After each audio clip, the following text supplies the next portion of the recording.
What's up guys, this is your favorite fanfic YouTuber, the Fanfic Majesty, and welcome to another amazing video. You can follow me on Patreon for exclusive stories. Forte Chapter 76 Tears of the Empress, Love, 10 out of 10 ask for automatic subscription. Previous chapter next chapter advertisement looking at the arrogant and unruly man in front of him, Hancock's eyes widened and his pupils shrank, showing a shocked expression. Actually, admit it? Is this actually true? After getting a personal answer from him, water mist slowly appeared in Hancock's eyes, and tears gradually formed and slowly dripped down. This kind of thing she never dared to think about actually happened, and the person involved in the incident was right in front of her eyes. You saw that seal? 5, I see. Davy nodded. Hancock hesitated for a moment, then took off his clothes and cape, revealing frankly in front of him under Davy's surprised eyes. Then he sat on the big pink bed and turned around, rolling up the hair on his back, revealing the red branding crest behind the white beauty. This is the hoof of the flying dragon, 99, crest of the celestial dragons. Hancock shows Davy his unbearable past in a gloomy mood, frankly explaining the celestial dragon's coat of arms. The proof of the inferior human being that is branded on the people raised by the nobles of the world and cannot be eliminated in a lifetime. After reading it, Salome grabbed his clothes and cape with his tail and mouth, and approved it for Hancock, who was honest with him, covering his beautiful figure. I don't want anyone to know about our past, I'm really afraid to open up to others, I'm too afraid to be myself. Watching Hancock sobbing in grief, curled up, head buried in his knees in his arms. Davy couldn't help but be silent. Celestial dragons, really damn it. At the same time, I also feel distressed for Hancock's teenage experience. The appearance is domineering and arrogant, and she is full of sweetness and cuteness after conquering. Davy has always liked this role very much. This woman must also be owned by him and become his woman. Advertisement. It's not in vain that he came here on purpose to untie Hancock's heart. If that's the case, wouldn't it be better to remove the coat of arms? Or destroy all the people you fear? Davy stood up, took a few steps forward, and came to Hancock. The gentleness of Hancock's soothing words in the words, and the last sentences said, it is absolutely domineering and arrogant, and the arrogance of all things. 6,699 Hearing this, Hancock stopped sobbing suddenly, raised his head with tears in his eyes, and looked at Davy who seemed to be glowing at this moment. Shocked by what Davy said. Eliminate the celestial dragon's crest. Kill the world nobles of celestial dragons she fears and destroy them all? How could this kind of thing be done by her alone? Even the mother-in-law and the Snake G sisters who were surrounded by Hancock's palace were all frightened and stunned by what Davy said. Because this kind of remark is really too bold and arrogant. But if you think about the power that the other party has, the mother-in-law feels it again. If it was the man in front of him, maybe he could really do it. Impossible, it's impossible to do it with a concubine alone. Hancock lowered his head in depression. She did not intend to bring the daughter country with her, because this kind of thing has nothing to do with the daughter country at all. She didn't even want to bring her daughter into the abyss with her. It's just a world government, and I'll take action soon. They will perish in history after all. Advertisement. Davy spoke again. His tone was full of disdain for the world government, and he did not take the world government as a terrifying force that oppresses the world at all. He didn't make it clear that Hancock could count on him. But what he said, the people present were not fools. They knew exactly what this man meant at the moment.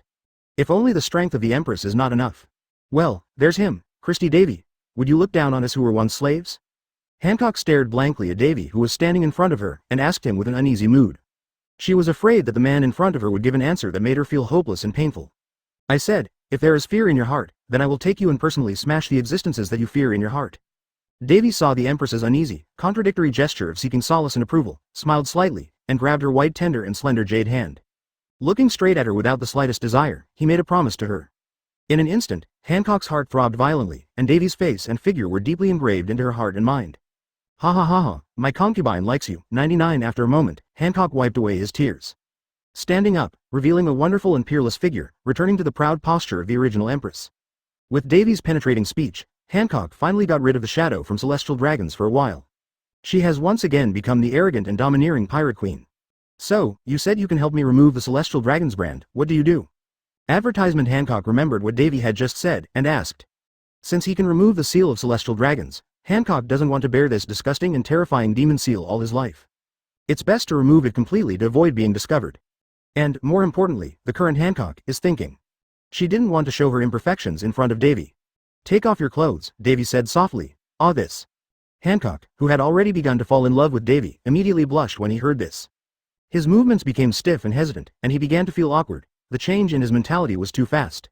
The mother-in-law, who was standing on the side and witnessed everything, suddenly had a bad premonition. Snake Princess, shouldn't it be? Okay. Shy and tangled for a while, Hancock took off his clothes and cape and met Davy frankly again, but Davy was not in the same mood as before. Looking at Hancock's slender and beautiful figure with a slight appreciation, Hancock noticed that his eyes were big.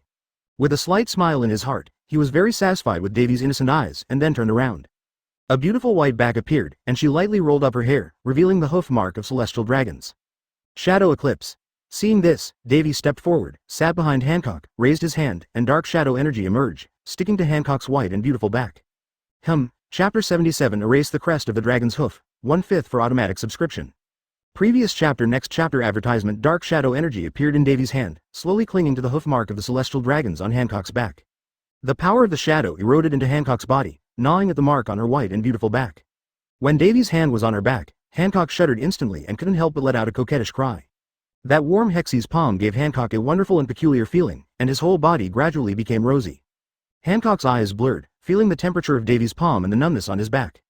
Trapped in his own fantasy, unable to extricate himself. After a moment, Devi retracted his palm, and the shadow energy faded like a tide. And Hancock also came back to his senses, dripping with sweat, and gave Devi a resentful look. Really disappeared. Big sister, actually, it's really done, and it doesn't damage the skin and body at all. At this moment, Marigold and Sandersonia suddenly screamed in shock. Pointing at Hancock's back, his mouth opened wide in shock, his face in disbelief. 037 Even the mother-in-law was stunned and shocked. Even the former sun pirates, Fisher Tiger, could do nothing but branded the sun seal, covering the hoofs of celestial dragons. However, now Devi is domineering and unreasonable, and he will completely erase his brand. And it did it without hurting the skin or body at all. Actually, it was really erased, it's so perfect. Hearing this, Hancock got up quickly, ignoring Devi's pure and innocent body, and came to a 3-meter-high mirror. Advertisement. Looking sideways at his white and beautiful back that has no branding, his beautiful eyes widened and his pupils shrank, and his mouth was open for a long time without closing it. Actually, really did it? Hancock froze in front of the mirror, tears could not help falling from his eyes. Thank you. Thank you. After a few minutes, Hancock restrained his excitement and came to Devi. Under the eyes of Marigold, Sandersonia and Granny Zaw, he hugged Devi. Forehead. Devi was about to say you're welcome when he saw Hancock embraced in his arms. And it is also the frank hug of the Pirate Empress, the world's #1 beauty. No, all right, although Devi likes this kind of treatment very much, but if he goes on like this, he will be suffocated. Of course this is just a joke. It's just that he was afraid that something terrible would happen if it went on like this, so he hurriedly stopped Hancock's continued behavior. The beauty is in the arms, and the grapes are suitable, although it is the ultimate delicacy in the world, it should be done in moderation. If there is a chance in the future, Devi would like to take Hancock to try the delicacies of the mountains and seas. For now, I won't think about those things for a while, and I'll just exercise restraint. Devi is not the kind of person who can't walk when he sees a woman. After all, the Queen has basically already mastered it. Japan is long, and Japan is long. Hi, Devi, advertisement. The Queen, who was grabbed and pushed away by Devi, looked at him with resentment and disappointment, and could only agree obediently. After appreciating his own beauty for a moment, Hancock put on his clothes and cape. Devi, can you please? Dressed up, Hancock walked up to Devi with a hesitant expression on his face, and wanted to ask Devi to help her 2 sisters remove the brand too. Do you also remove the branding for your 2 younger sisters? No problem, trivial matter. Without Hancock speaking, Devi guessed what she wanted to say and smiled directly at her. Thank you, BIFD, for your kindness, Lord Devi. We will remember your kindness forever, Lord Devi. God knows how many years the Hancock sisters have been tortured by the problem of the hoof seal of the dragon people. The shadow and inferiority of the girlhood, because of this brand, how much humiliation they have endured since they grew up. Now that this evil stigma was finally removed, they immediately thanked Devi with tears in their eyes. Get up, it doesn't have to be like this, it's just a small matter for me. Just kidding. The 2 sisters-in-law of his future wife, actually knelt in front of him and thanked him. Devi couldn't stand such a scene. It's a small thing for you, but for our sisters, it's the grace of recreation. Please accept our thanks to you, otherwise we will feel sorry for ourselves. After listening to Devi's words, the 2 sisters were even more moved. No one could do anything for them, so they immediately kowtowed to Devi and thanked them. 35 Looking at the appearance of the 2 sisters, Devi was helpless. It seems that the hoof seals of the heavenly dragons behind them must be removed immediately, otherwise they don't know what they will do or what they will do to make people laugh and cry. Advertisement. Get up, Marigold, Sandersonia, 35. Fortunately, it was Hancock who spoke in a majestic voice. With Hancock's voice, the 2 sisters of Snake G did not dare to continue. Then, Devi removed the hoof stamps of the draconians behind Marigold and Sandersonia. The brand was finally removed, and the 2 sisters wept with joy, hugging each other and sobbing with joy. Hey, what a shame. Seeing this, Hancock raised his forehead speechlessly, expressing his disgust at the shameful gesture of his 2 younger sisters. Didn't you just do the same? When my mother-in-law heard Hancock's words, she secretly complained. However, how did my mother-in-law know that this was just the arrogance of Snake Princess? In fact, she still cares about her 2 younger sisters very much, and she is actually very happy for them. But the mother-in-law didn't point out this proud and Tsunere Empress. Over the years, she has seen through and used to this woman. By the way, listen to what my mother-in-law said. You are here for your concubine, aren't you, Davy? At this time, Hancock suddenly blushed and asked Davy. Yes, my visit to the daughter country this time is indeed for you, and of course there are other factors. Davy admitted it simply and clearly, without the slightest disguise or pretense. Chapter 78 Pluden Rayleigh, 2/5 for automatic subscription. Previous chapter. Next chapter advertisement. Hearing Davy's simple and straightforward admission, Hancock was instantly overjoyed. Unexpectedly, Davy is really coming towards her. Has his own charm already attracted Davy? Hancock completely ignored the second half of the sentence. Only heard Davy say he came for him. I just felt as if my heart was suddenly shot by Cupid, the god of love, with an angel's arrow. Lord Davy, what is your purpose? Compared to Hancock's state at this time, Grandma Yi sighed and asked calmly. It's done. Davy smiled mysteriously. The three Hancock sisters tilted their heads in confusion. Only the mother-in-law looked at Davy and Hancock meaningfully, and her eyes shifted back and forth between them. Finally, she sighed silently, and she almost guessed what it was. This man. Very scary. By the way, Snake Princess, there's another man, the one with the straw hat who was famous recently, the newcomer who beat celestial dragons. The mother-in-law suddenly remembered Luffy's existence and couldn't help but say. My mother-in-law still has a good impression of Luffy, after all. She is also a boy who dares to take action directly on celestial dragons. She had also heard the female warriors and Luffy explain the cause and effect to her. Decided to propose to the Empress, expel the other party from the daughter country and let go. After all, the strength of the other party seems to be quite powerful, and it has great potential, and maybe it can be used to make friends. Advertisement. Thinking that Hancock hadn't seen the latest news, he took out a roll of newspaper from his clothes and handed it to her. Is it still there? Hancock was astonished to hear this, took the newspaper and read it. It's over soon. It's really courageous, but it's really far from Davy's words. Whether it is deeds, strength, or power, they are all different existences. Now, only Davy exists in her eyes, and she has no interest in others at all. Even this straw hat Luffy shot the world-shattering deed of beating celestial dragons. Hancock just gave Luffy a high look, admiring the other's courage. Often a momentary impulse has to pay a price, just as they were encircled and suppressed by high-end combat forces dispatched by naval headquarters. Bring him here. The Empress decided to meet this guy anyway. After finishing the clothes and cloak, Hancock took the group to the palace hall. Now that he has his own heart, Hancock will not let other men into his bedroom. Wear your clothes well in the future, don't be too revealing. It can be seen that Hancock has fallen in love with himself, and Davy has come to attack Hancock. In this case, he is not polite to Hancock, and has regarded the other party as his own taboo, and naturally he will not let the other party not care about him as before. Yes, Davy. Hancock, who seemed to have thought of something, blushed and hurriedly agreed. How could Davy care about her so much? Hancock secretly made up his mind that he would only show Davy the look from now on, and dress conservatively at other times. Advertisement. Shortly after, Luffy was carried over by several female warriors of protecting the country, led by Margaret's team. Margaret looked at Davy, who was intact. She couldn't help feeling relieved. She smiled happily, and nodded towards Davy. Seeing Margaret like this, Davy also smiled back. Bold man, you know the crime. The daughter country forbids men from entering the country. What do you want to die for? Hancock scolded and convicted as soon as he opened his mouth, an unreasonable gesture. Snake Princess, you. Why is the mother-in-law stunned? Shouldn't she ask the other party to come over and make good friends, and let the other party go by the way? Why do you want to punish the other party's sins as soon as you come up? How did the mother-in-law know that Snake G heard that there was a man who almost fell off at that time, and almost looked at her? Only later, for some unknown reason, he was suddenly attacked by a force and flew out hundreds of meters away. And now Hancock, who cares so much about Davy, naturally has no good face. After all, this is something Davy cares a lot about. For the sake of Luffy's involvement with the celestial dragons, Hancock decided to teach Luffy a lesson in disrespect and offense. Asterisk. Wait. I didn't want to break into the daughter country myself. I was shot here by a guy like a bear. 5. Please give me a boat, and I will leave here immediately to find my companion. Hey, King Man, you were also shot by that bear man. Help me explain. Faced with Hancock's guilt, Luffy hurriedly explained for himself. Seeing their disbelief, Luffy's head suddenly saw Davy, who was sitting beside Hancock, shouting. What Luffy said is true, Lord Snake. Advertisement. Yes. Please let him go. 6,699. Before Davy could speak for Luffy, several female fighters for protecting the country interceded. It's just that Margaret, who was not involved in the plot, stood quietly and did not follow them to plead for Luffy. Shut up. As a female warrior who protects the country, she even allowed men to enter the country of her daughter without permission, and even though her concubine has not cured your sins, she dares to speak for the invaders. As soon as a few female warriors defending the country opened their mouths to defend Luffy, Hancock scolded him angrily. Just as he was about to petrify these ignorant female warriors, an old white-haired figure suddenly broke through the window and entered. It's been so many years, and you're still so violent, Hancock. Pat. The old man landed safely on the ground, pushed his glasses, and smiled. Pluden Rayleigh. Everyone's eyes were focused on him when the two sisters, Granny Za and Sheji, saw the intruder's face clearly. They all showed shocked expressions and exclaimed. Why did Pluto and Rayleigh, who had not seen it for many years, suddenly appear here and right in front of their eyes? Yo, long time no see everyone. How are you? Brushing his hair, Rayleigh greeted with a smile. Chapter 79 Luffy's Plea. The Queen refused. 3/5 for automatic subscription.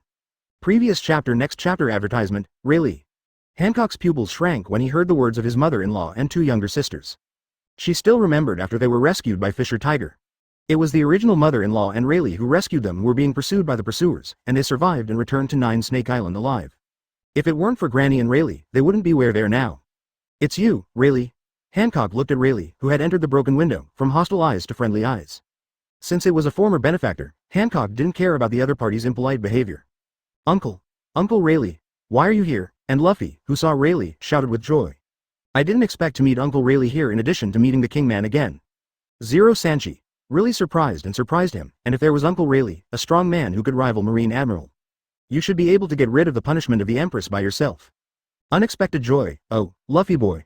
Rayleigh's eyes scanned the palace, and finally settled on Davy. In my heart, I really thought, Bao Kun Shang really sent this terrifying Demon King along with him. It's just that Luffy seems to be in trouble now, and he has to fix it first. Restraining himself, Rayleigh said to the Empress, Luffy kid seems to cause trouble for you? Advertisement. If the situation is not serious, for the sake of this old man, can you just reveal it? Hearing this, Hancock sat back on the throne, glanced at Davy and found that he had no objection. He pondered for a while and then sighed, forget it, since it's your request, Rayleigh. Ha ha ha ha, it seems that this old man can still make up his mind. Seeing Hancock nodded in agreement, Rayleigh laughed a few times and blinked at Luffy. Thank you, Uncle, and thank you, the Queen, and... After being acquitted by the Empress, Luffy grinned heartlessly, thanking Rayleigh, the Empress and several female warriors for protecting the country. It's been an eventful time lately. Christie Kingdom, Lord Davy's landing in the Sabaody Archipelago has been broadcast. 99. Straw Hat Luffy beat the world noble celestial dragons again, and now there is Fire Fist Ace, the captain of the 2nd Division of the Whitebeard Pirates, who was arrested by naval headquarters and will be executed in a few days. When the mother-in-law saw that Luffy was exempted from the charge, she finally breathed a sigh of relief, took out a volume of the latest newspaper and read it. Unconsciously muttering in his mouth. But when he told the news that Ace, the captain of the 2nd Division of the Whitebeard Pirates, was about to be executed, Luffy was suddenly stunned. She stared blankly at her mother-in-law, then stepped forward anxiously, grabbed her shoulders directly, and exclaimed in disbelief, Hey, what did you just say? Ace will be executed. Can you say that again, forehead? The mother-in-law was taken aback by the sudden loss of control of Luffy and repeated. Ace, captain of the 2nd Division of the Whitebeard Pirates, was arrested by Marine a few days ago and detained in the underwater prison Impel Down. In a few days, he will be pressed to naval headquarters, broadcast live around the world, and publicly executed. 5. After the mother-in-law repeated the recitation, Luffy had fallen into a state of extreme astonishment. His eyes were as wide as copper bells, his pupils were extremely constricted, his mouth was wide open for a long time and he couldn't say a word. He couldn't believe this fact at all. Ace is so strong, why was he still arrested? Advertisement. Does he have anything to do with you? Why do you have such a big reaction? 95. It's hard for my mother-in-law to understand how a guy who was fine just now suddenly seemed to be crazy. Because, he is my brother. 35. What? As soon as these words came out, almost everyone's eyes widened and they looked at him in shock. Ace, the captain of the 2nd Division of the Whitebeard Pirates, is Luffy's brother? But soon after Luffy explained it, they realized that they were sworn brothers who had grown up together since childhood. I see. Rayleigh chuckled, and he said, how could the captain have two sons? As the co-captain, he didn't even know that there was such a thing. It's just that the captain's only son will be executed in a few days, and Rayleigh can't help but feel a little worried. Please give me a boat and take me to Impel Down, I'm going to save Ace. Knowing that Ace has been arrested and is about to be executed, Luffy can't care about finding a partner at this time. Hey kid, do you know how dangerous Impel Down is? The next step is to explain the horror of Impel Down to Luffy by mother-in-law and Rayleigh. It's just that Luffy was not frightened at all, and still insisted on going to Impel Down to rescue Ace. Without the permission of naval headquarters, you can't get close to Impel Down, let alone get to Impel Down through the gate of justice. Rayleigh spoke with a gloomy and dignified face, and finally, his eyes shifted to Hancock. Unless what? Uncle, tell me. Advertisement. Luffy was almost desperate listening to what Rayleigh said before, but he didn't expect that Rayleigh's words stopped, and there was a turning point. An anxious Luffy asked Rayleigh urgently, unless you're on a warship, and have a big guy bail you out and let naval headquarters allow you to go Impel Down. At this moment, Davy, who has been quiet for a long time, suddenly said with a chuckle. King man? Luffy looked at Davy in amazement, and just asked to ask, but Rayleigh took the call and said. That's right. Your Excellency. Davy is right. Just outside the Nine Snake Island, there is a ship that came to pick up Hancock and summon Shichibukai. If you board this warship and ask Hancock to agree to the Shichibukai summon order for you. If the Marine Charter agrees to Hancock's first trip to Impel Down, first think Marine is 5.3 to be able to summon Shichibukai to Naval Headquarters, probably will agree to this condition. Saying it all in one go, Rayleigh turned his attention to Hancock again. He really hoped that Hancock would agree to it. Really? Can you please help me board this warship? Please Hancock, 55? Is there even such a way? Why is the mother-in-law shocked? If you think about it carefully, it seems that it can really work. Luffy was overjoyed when he heard this, turned to look at Hancock, and asked sincerely. Concubine refused Chapter 80. Luffy kneels down. Ninja, 4/5 for automatic subscription. Previous chapter. Next chapter advertisement, Concubine refused. However, Hancock, who has left the original work, is obviously impossible to agree to such a request. How can such a thing be done with a supernova pirate who has recently become famous on a warship? How do people bring it up? How do they hide it? Moreover, she has no obligation to help. The person who was arrested was just a stranger's brother. Why, it shouldn't be difficult for you, right? Please. Facing the Empress's direct and cold rejection, Luffy was stupid, and anxiously asked the Empress again. Your Excellency Davy, Mr. Bao Kun Shang told the old man before sending him here. He arranged that favor for the old man. Could you please do me a favor? Seeing Luffy's anxious prayer, Rayleigh knew that it would be impossible to ask the Empress to act. So he spoke directly to Davy, who was watching all this with little words. Davy, who was watching the play, raised his eyebrows and said jokingly, "Are you sure?" Rayleigh responded with sharp and serious eyes. Yes, just offset it, please help Luffy once, 18. Haha, interesting. Davy had long guessed that Rayleigh would suddenly be here. Not so simple. It turned out to be really violent. Kun Shang sent it to Paifei, no wonder. I just didn't expect that. Without the help of the Empress, Rayleigh actually took this as a condition and asked for help to himself. King Man, can you help me? Thump, advertisement. As in the original book, for the sake of companionship and friendship, Luffy can give his dignity at any time without caring about it. When he heard that Davy had the ability to help himself, Luffy knelt directly on the ground, kowtowed to Davy and begged for his help. The Straw Hat, Luffy Kid. Everyone was taken aback by Luffy's sudden kneeling and pleading attitude. To be able to kneel down and beg for the sake of my brother from childhood to adulthood, even if it is a dead end, I have to go to the rescue. This kind of person who can really do anything for his brother without hesitation is appreciated by everyone present. Okay. Davy nodded lightly. How could Summit War be so lively without the catalyst of the protagonist? The left and right are just a little bit of tricks, and you can repay the violent Coon Bear's favor. Davy thinks that the violent Coon Bear will really not think about the Revolutionary Army. It was wasted on such a thing, but that's all, because since then, the violent Coon Bear will become the past tense. The only thing left is the brand new Tyrant Coon Bear, Marine's pacifist. Huh, really? Thank you so much, he. Davy's bland and simple two-word answer seemed like a ray of sunshine in the darkness, illuminating Luffy's entire world that was about to fall into darkness. Luffy raised his head in surprise, his expression was full of joy, and after thanking him, he finally showed a heartless happy smile. Davy waved his hand, helping Luffy with a simple favor and returning the favor of Bao Kun Bear. Not worth mentioning. Then he said to Hancock next to him, it just so happens that I am going to Naval Headquarters, Hancock, and agree to the Shichibukai summoning order from Naval Headquarters. 35 advertisement, Your Excellency Davy, are you going to Naval Headquarters? I remember that you are an extremely dangerous person in the world with a reward of 3 billion Bailey from Naval Headquarters and the world government. As if hearing the news that the sky was falling, the mother-in-law was instantly stunned. What did Davy just say? He's going to Naval Headquarters.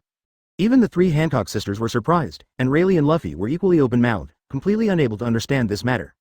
Why is a super dangerous person who was offered a reward of 3 billion Bailey by the world government in Naval Headquarters to endanger the world? To be able to say such an understatement, and it's as if Naval Headquarters invites you over. Of course, after all, there will be a war that will shock the world. Talked to Mr. Sengoku and he agreed to add an extra viewing spot for me, 5. The words that shook everyone's hearts were spoken in an understatement from Davy's mouth. Everyone felt incredible and unbelievable. Is there actually such a thing? Naval Headquarters, which was clearly fighting to the death with Christie Kingdom. Why are you agreeing to Davy's request now? This is too outrageous. When one's strength and the forces behind him are too powerful or even surpass that force. Even if there is a big hatred ahead, the two sides can temporarily put down their grievances and get along with each other. Luffy, this is also something you have to remember. In this world, everything is based on the power you have. 5. Strength earns respect. Rayleigh's voice explained in a timely manner. Advertisement. Just taking this opportunity, Rayleigh gave Luffy a hard shot. A world where power is supreme. Luffy nodded solemnly, but from this moment, he realized. The 037 King man in front of him, how powerful is his identity and strength. Even Marshal Naval Headquarters has to give this man face. Then what are you going to do, Davy? Hancock's eyes were full of Davy's figure, looking at him with shyness in his eyes, he asked curiously. That's exactly what the old man wanted to ask, Lord Davy. Rayleigh pushed up his glasses. Margaret blinked and listened to all the worldviews from the beginning to the end. She now understands how terrifying the outside world is. Davy is even more terrifying, unimaginable. It turned out that Davy wasn't really joking with her before, it was real. Simple. Snapped. Facing the expectant and curious eyes of everyone, Davy chuckled and snapped his fingers lightly. Immediately, the two ghost ninjas walked out of the shadows, and then the two ghost ninjas held Luffy's hands and led him into the shadow of a hall-bearing pillar. After a while, he came out again from the shadows at the entrance of the main hall. Chapter 81 The Empress arrives late at night, 5/5 for automatic subscription. Previous chapter next chapter advertisement, ha ha ha, so interesting, so cool. Luffy's face full of novelty and star eyes, who has walked out of the shadow world. Haunting two ghost ninjas, let them take him to walk again. Really, terrifying ability. Everyone who witnessed this scene in front of them all showed shocked expressions again. This ability, if it is used for assassination, is simply too terrifying. Come out directly from your shadow, or suddenly assassinate you from the shadow of any object around you, ordinary people really can't react. No wonder the man in front of him is always lazy, doesn't care about the world at all, and doesn't put everything in his eyes. If Rayleigh remembers correctly, Davy has the ability to transform into a white dragon. Now that this power is shown again, how much power does he possess? It turns out that if you have been hiding in the shadows, you can indeed hide on the warship without being discovered. Throwing away those other miscellaneous thoughts, Rayleigh nodded in admiration. With this ability, the problems lurking on warships are really easy, and they can be easily solved. Even when he just cast observation hockey, he couldn't find the existence of the ghost ninjas after sneaking into the shadows. Marine is even less likely to find out. Haha, as expected of the man that my concubine likes. Hancock clutched his heart and looked at Davy obsessively. Advertisement, the concubine knows, and immediately informs the warship. Hancock took out the contact phone bug and began to contact the Flying Squirrel Marine warship off Nine Snake Island. I'm the Pirate Queen, Boa Hancock. The Shichibukai summoning order, the concubine agreed, but there is still one condition, that is, the concubine will go to Impel Down, and meet the captured son of One Piece, Ace. As soon as the phone worm was connected, before the flying squirrel could speak, Hancock said directly and domineeringly. It's impossible. Why are you going to Impel Down to meet Ace? What's the purpose? You should know that this is a compulsory summoning order. If you do not respond to the summoning order, your Shichibukai status will be revoked, and the daughter country will be conquered by Marine. On the warship, the Flying Squirrel Vice Admiral refused directly with an ugly expression. After waiting for a day, the Pirate Queen suddenly called and said that she agreed to respond to the summoning order, but she did not expect to come with conditions. Thinking of this willful, domineering and unreasonable woman, Flying Squirrel felt that she was really unlucky. He actually received the task of picking up the Pirate Empress, and all the soldiers under him were petrified. He also avoided the danger of petrification because of self-mutilation in time. If it weren't for the reason that he came to execute the Shichibukai compulsory summoning order, he could only be forced to parry because of his position, and the real fight would affect the deterioration of the relationship between the two sides and be on the opposite side. Flying Squirrel really wants to fight the Pirate Empress, even if it is possible that he will die. No matter what the concubine is, if you don't agree, the concubine will not agree to the summoning order. No matter what the concubine does, it will be forgiven, because the concubine is so beautiful. In the palace, Hancock posed her most classic finger posture. It's just that the clothes are too conservative now, and she can hardly see her perfect body curve. 66.99. I need to report to Naval Headquarters, 35. After a moment of silence, the Flying Squirrel was speechless. Facing this Pirate Queen is too tormenting. Advertisement. The Flying Squirrel directly chose to report to Naval Headquarters, which gave Marshal Sengoku and Vice Admiral a headache to see how they made their choice. Anyway, just follow the orders of the headquarters. The Empress of Damn It. Hearing the sound of the phone worm being hung up, the Flying Squirrel was very angry, but quickly calmed down. Start to contact the phone bug in the Naval Headquarters Marshal's office and report the request of the Pirate Queen. An hour later, Naval Headquarters agreed to One Piece's request. The Flying Squirrel contacted the Empress again and informed the situation. Inside the palace hall. The above is the original words of Naval Headquarters. Please board the warship as soon as possible and set off as soon as possible. The Flying Squirrel's voice came from the phone bug, and after he finished speaking, the Empress hung up directly. Davy, Naval Headquarters has agreed. Are we going now? After hanging up the phone bug, Hancock turned around and got close to Davy. His body was almost close to Davy's, and he asked in a coquettish voice of Pandan. It's very late, let's take a night's rest. Davy looked out the window, not knowing when the night had fallen. He was not in a hurry, since it was already late at night. He would have a good night's rest before setting off. Ah, don't you leave now? Ace will be executed in 7 days. Luffy was stunned, and hurriedly asked aloud, Hancock turned his head to stare at Luffy viciously. His expression was extremely bad, and he couldn't help showing a trace of Conqueror's haki. Advertisement had startled Luffy, and felt that the Empress at this time was really scary. Luffy, just have a good night's rest. At the speed of a marine warship, it will soon reach the Impel Down. You don't have to worry. 35. Rayleigh also spoke at this time and persuaded. He is also an old pirate and knows the speed of marine warships very well. And he could see that the Empress's thoughts were all on the terrifying king at this time, and she didn't want to pay attention to Luffy at all. If it weren't for his arrival and the human condition of the violent Kun Bear, if Davy was to take action, Luffy wouldn't get any help here at all. Is that so? That is it. That's fine. 99 Luffy wasn't stupid either, and figured it out quickly. Since Uncle Rayleigh said so, let's recuperate for a night. Under the arrangement of my mother-in-law yesterday, everyone went to rest. Luffy was in the same room as Rayleigh, and while there was still time, Rayleigh suddenly taught Luffy about the existence of Conqueror's Haki. On the other hand, Davy's room was arranged by the Empress herself in a small bedroom not far from her bedroom. As for the purpose of the Empress, it is not very clear. These two girls are weighing anxiously. Feeling the information fluctuations in the summoning spirit link network, Davy chuckled. Chapter 82 Lovely Hancock, for automatic subscription. Previous chapter. Next chapter advertisement. After making friendly contact with Sengoku, he asked Kazalu to take Grimjow and Remram 3 to the naval headquarters to wait for him. Only then did I pass the violent Kun Bear, and came to the daughter country. It's only been a day now, and the two little maids are starting to miss him. Davy. Concubine is so uncomfortable. Click. The door to the bedroom was pushed open, and Hancock, whose face and skin were ruddy, opened the door and walked in. I saw that Hancock was wearing a red pajamas, his face was red, moist, and the whole person was extremely beautiful and amazing. It turned out that when everyone left the hall and was arranged to rest, Hancock, who returned to his bedroom, was lying on the bed, and suddenly the whole person fell into a state of extremely uncomfortable pain. It happened that my mother-in-law came to visit late at night and found out that Hancock was different. It was quickly understood that Hancock was suffering from a serious illness before the death of the former queen. It was also because of this disease that the previous empress died. That is lovesickness. Knowing that they will leave tomorrow, Davy will return to his kingdom after the execution ends in a few days, and she also needs to protect her daughter's kingdom. The two would go their separate ways, and the empress thought and worried for a long time, and finally succeeded in suffering from lovesickness. After some explanation and persuasion from her mother-in-law yesterday, Hancock gathered up the courage to come to Davy's room. She wanted to come over and talk to Davy to ease the pain. Advertisement. As my mother-in-law said, chatting with loved ones more can alleviate this pain. What's the matter, Hancock? Looking at Hancock's appearance, Davy didn't know Hancock was really emotional for him. It's just that Davy actually wants things to happen too fast in his heart, and he likes to cultivate a little emotion. After Ace is executed, will you return to your kingdom and be separated from your concubine? After hesitating for a moment, Hancock finally asked. Yes. The plot in the original book has been stopped, and the next step is to go to naval headquarters to watch the drama, and harvest a wave of nutrients by the way. After doing this, Davy will go back to the Christie Kingdom, fully increase, BIFD, the kingdom's national strength, and then set off to the New World. In his plan, the national strength of Christie Kingdom will be increased by 1 or 2 levels, and then the soldiers of the army will be improved by a large amount. Mainly to strengthen the soldiers of Christie Kingdom, because only these soldiers are the most loyal to themselves. Finally, in the upcoming summit war at naval headquarters, open the void crack and let Hueco Mundo absorb the souls of a large number of dead marine pirates, turn them into nutrients, and breed more void. Blast. That's right, all Davy did was a whim after getting Hueco Mundo. After getting Hueco Mundo, Davy understands why Hueco Mundo has so many souls, which can make Hueco Mundo give birth to a void. So he deliberately let several Espadas stay in Hueco Mundo, waiting for the birth of the virtual birth to appear. Then there is the information Zale Aporo grants reported to him.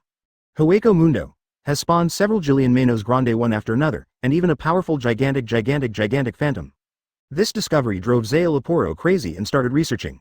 Through anatomy and observation, it is found that it is because of the powerful power of the soul itself that once it is born, it will have an evolved equal power. Advertisement. Therefore, the goal of Davy's trip is to get a lot of souls after this war, and start the explosive mode. In the end, it is to integrate the forces, go to the New World to open the war mode, and push all obstacles horizontally. He wants to dominate the whole sea. Hearing Davy's answer, Hancock's heart suddenly ached, covering his heart with a painful expression. How are you, Hancock? 35. Taking a few steps forward to support Hancock's fallen body, Davy couldn't help but care. Davy, my concubine is fine, I'm just not feeling well. While speaking, Hancock exhaled heavily and looked at Davy, who was hugging him with blurred eyes. She felt that her state was actually much better this time, but in Hancock's eyes, she had already begun to fantasize. She was hugged and put on a white wedding dress and gave it to Davy, who was wearing a suit, and the two were getting closer and closer to kissing. A warm call woke her up and came back to her senses. Hancock, what are you thinking? Gently pinching Hancock's peerless face, Davy was a little dumbfounded. This Hancock is probably not caught in a narcissistic fantasy. Ah, Davy, you pinched the face of your concubine. Feeling the warmth in Davy's arms and the movement of him pinching his cheeks, Hancock suddenly turned into a steam girl, was startled, got up in shame, and fell on the bed. Self-introduction started again. After a while, she recovered and began to become rational, but at this time she still had ruddy skin all over her body. It looks very dazzling, and people can't take their eyes off it. Advertisement. Then, can you come and see your concubine from time to time? Hancock asked awkwardly. Don't worry, if you have time, I will visit you, or you can go to my kingdom to find me. Davy smiled and put his hand on her head, gently caressing, stroking, said warmly. Is this a marriage proposal? Hearing Davy say these words to himself so tenderly, Hancock immediately turned on the filter mode, automatically turning these words into courtship, love words. If it's Hancock, no problem, after all, I like you very much too. Do you want to be my princess? Davy smiled slightly, without concealing his liking for Hancock at all, and said directly according to her misunderstanding. Really? Davy likes concubines too? Hearing this, Hancock couldn't believe his ears. Davy confessed to her? And he actually said that he wanted to marry her and accept her as a princess? Hancock's whole person was instantly dumbfounded and fell into a sea of extremely shocking happiness. Dead. No regrets. Puff one by one. Hancock fell straight back and passed out happily. Chapter 83. The Stupid Flying Squirrel, for automatic subscription. Previous chapter next chapter advertisement, ha ha ha. Davy first felt speechless and helpless when he saw this, and then he was overjoyed by Hancock's cute performance. So domineering and arrogant in front of outsiders, arrogant, unreasonable and arrogant. As a result, in front of the person he likes, he always makes all kinds of cute performances like a pure girl. What man doesn't like such a lovely queen? Anyway, Davy is in a very happy mood right now. Smiling and touching Hancock's cheek, Davy rested himself after covering her with the quilt. With the beauty on the side, Davy would not be polite and just lay on it. Do you want him to pretend to be a coon? To sleep on the floor? Isn't this a joke? Not taking advantage of people's danger has already shown Davy's respect for Hancock. Lying down and closing his eyes, Davy had a comfortable night. After an unknown amount of time, in the darkness, a pair of beautiful eyes quietly opened, revealing a sweet smile, and then they closed their eyes again nervously. He just took a deep breath secretly, then smiled madly, and gradually fell asleep with satisfaction. The next day, when Davy got up, Hancock was long gone. All of them boarded the Nine Snake pirate ship at the only entrance to the island of Nine Snake Island, ready to go. What, Rayleigh, aren't you going? Seeing Rayleigh stay on the dock watching them, Davy chuckled. Haha, now is the age of your young people, this old man wants to live a few more years. Gollum. Rayleigh took a few sips of wine and said with a smile.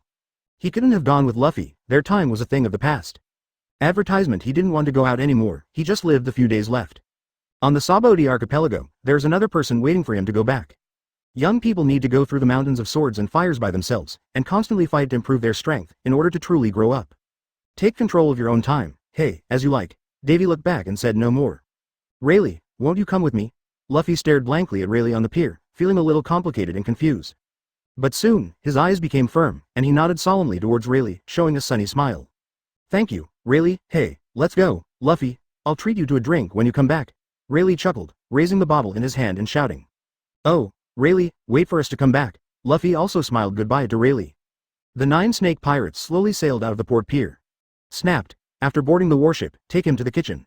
With a snap of his fingers, two ghost ninjas appeared, turned into left and right guardians, and grabbed Luffy's arms. Into the shadow world. Thank you Davy, and Empress Hancock, he. I won't forget your kindness. Before entering the shadow world, Luffy thanked Davy and the Empress. Let's talk about it. Davy waved his hand, not caring. Originally, it was still Violent Coon bears a favor, and it really has nothing to do with Luffy. Annoying man, go away. The Empress gave Luffy a cold, arrogant look, then turned to Davy with a sweet smile again. Advertisement. Davy, last night, how did you sleep last night? Hancock poked with two slender white forefingers, and asked with a blushing face.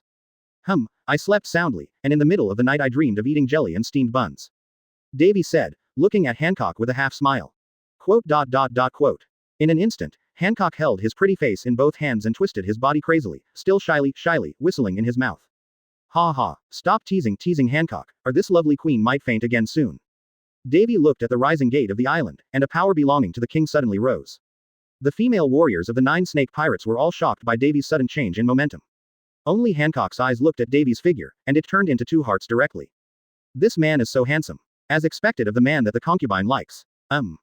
After a while, after the pirate ship sailed a distance, Marine's warship appeared in the field of vision. Finally come. Seeing the appearance of the pirate ship of the Nine Snakes, the flying squirrel stared at the gradually approaching opponent. After a while, the two ships approached and boarded the ship. The Empress boarded the warship with a proud and indifferent face and stepped on the deck. Immediately afterwards, another figure appeared from behind her and boarded the deck of the warship.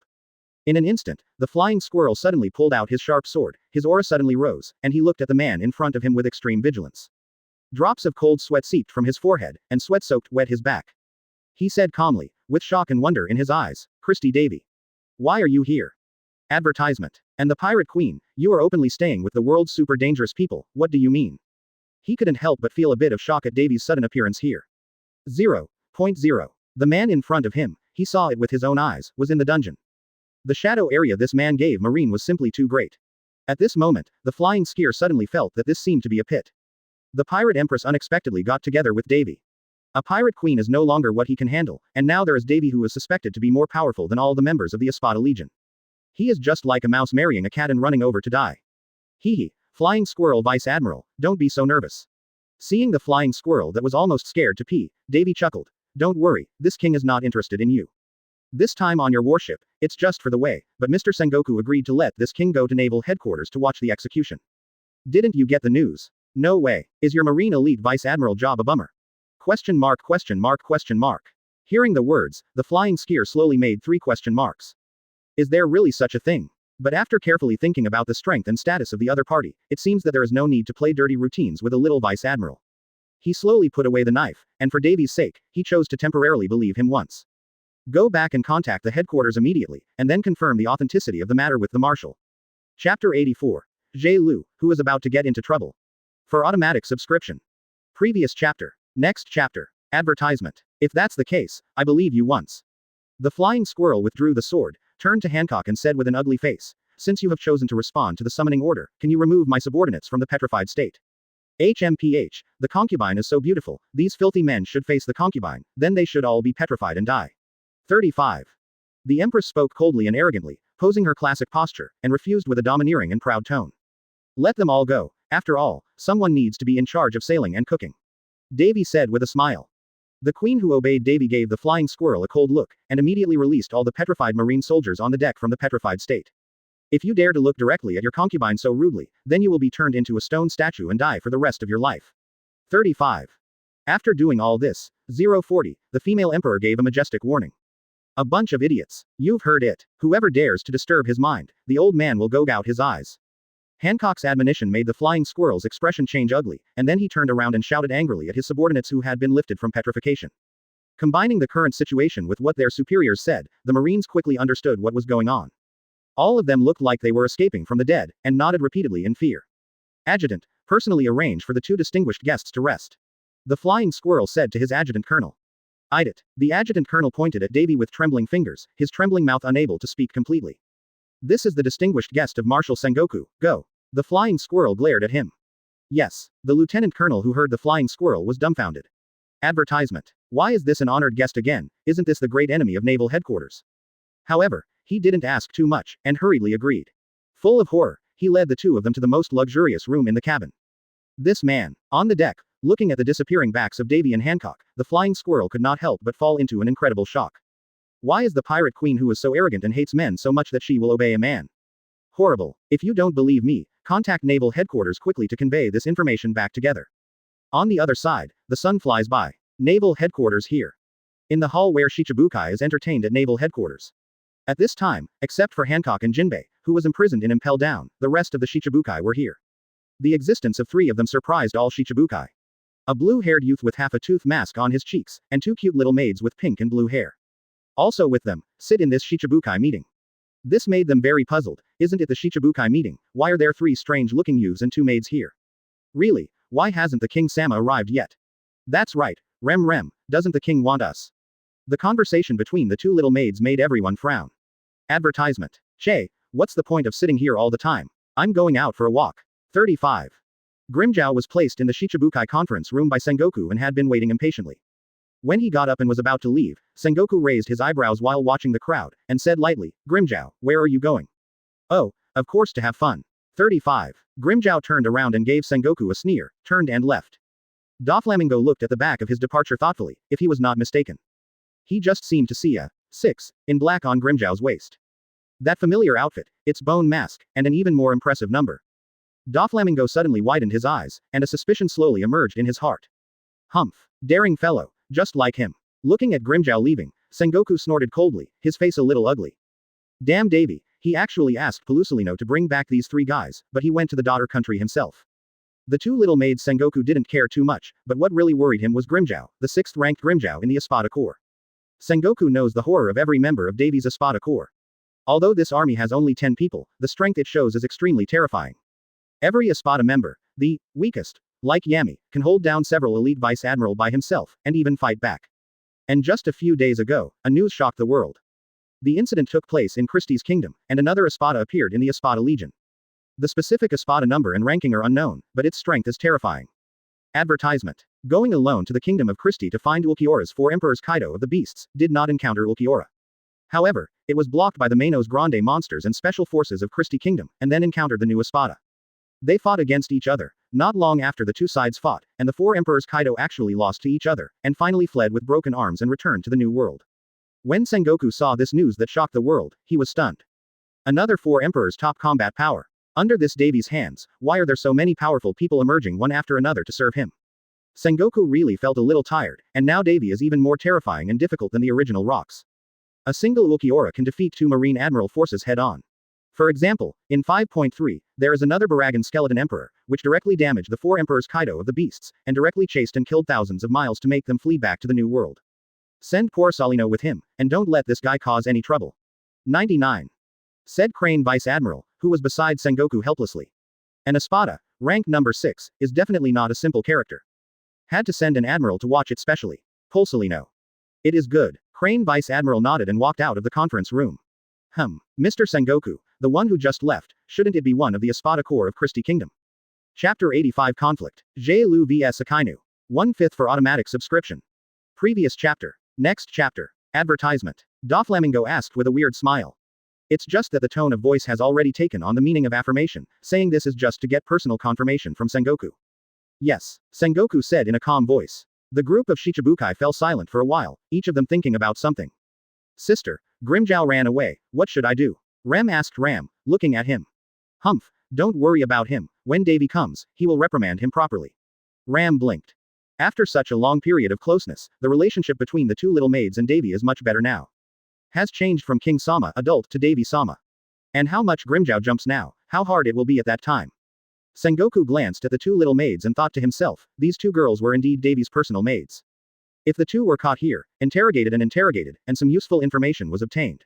Never mind. Suddenly, Sengoku abandoned the idea. Even if he got any useful information, it would be useless. Now Marine is busy dealing with the upcoming battle with the 4 emperors. 18 and Naval Headquarters doesn't have the hard power to fall out with Christie now. Thinking of this, Sengoku came back to his senses, and then suddenly found that the two little maids were looking at him with a smile. Advertisement. With a mysterious creepy smile. At this moment, Sengoku's heart was inexplicable, and he always felt that his thoughts just now seemed to be seen through by the other party.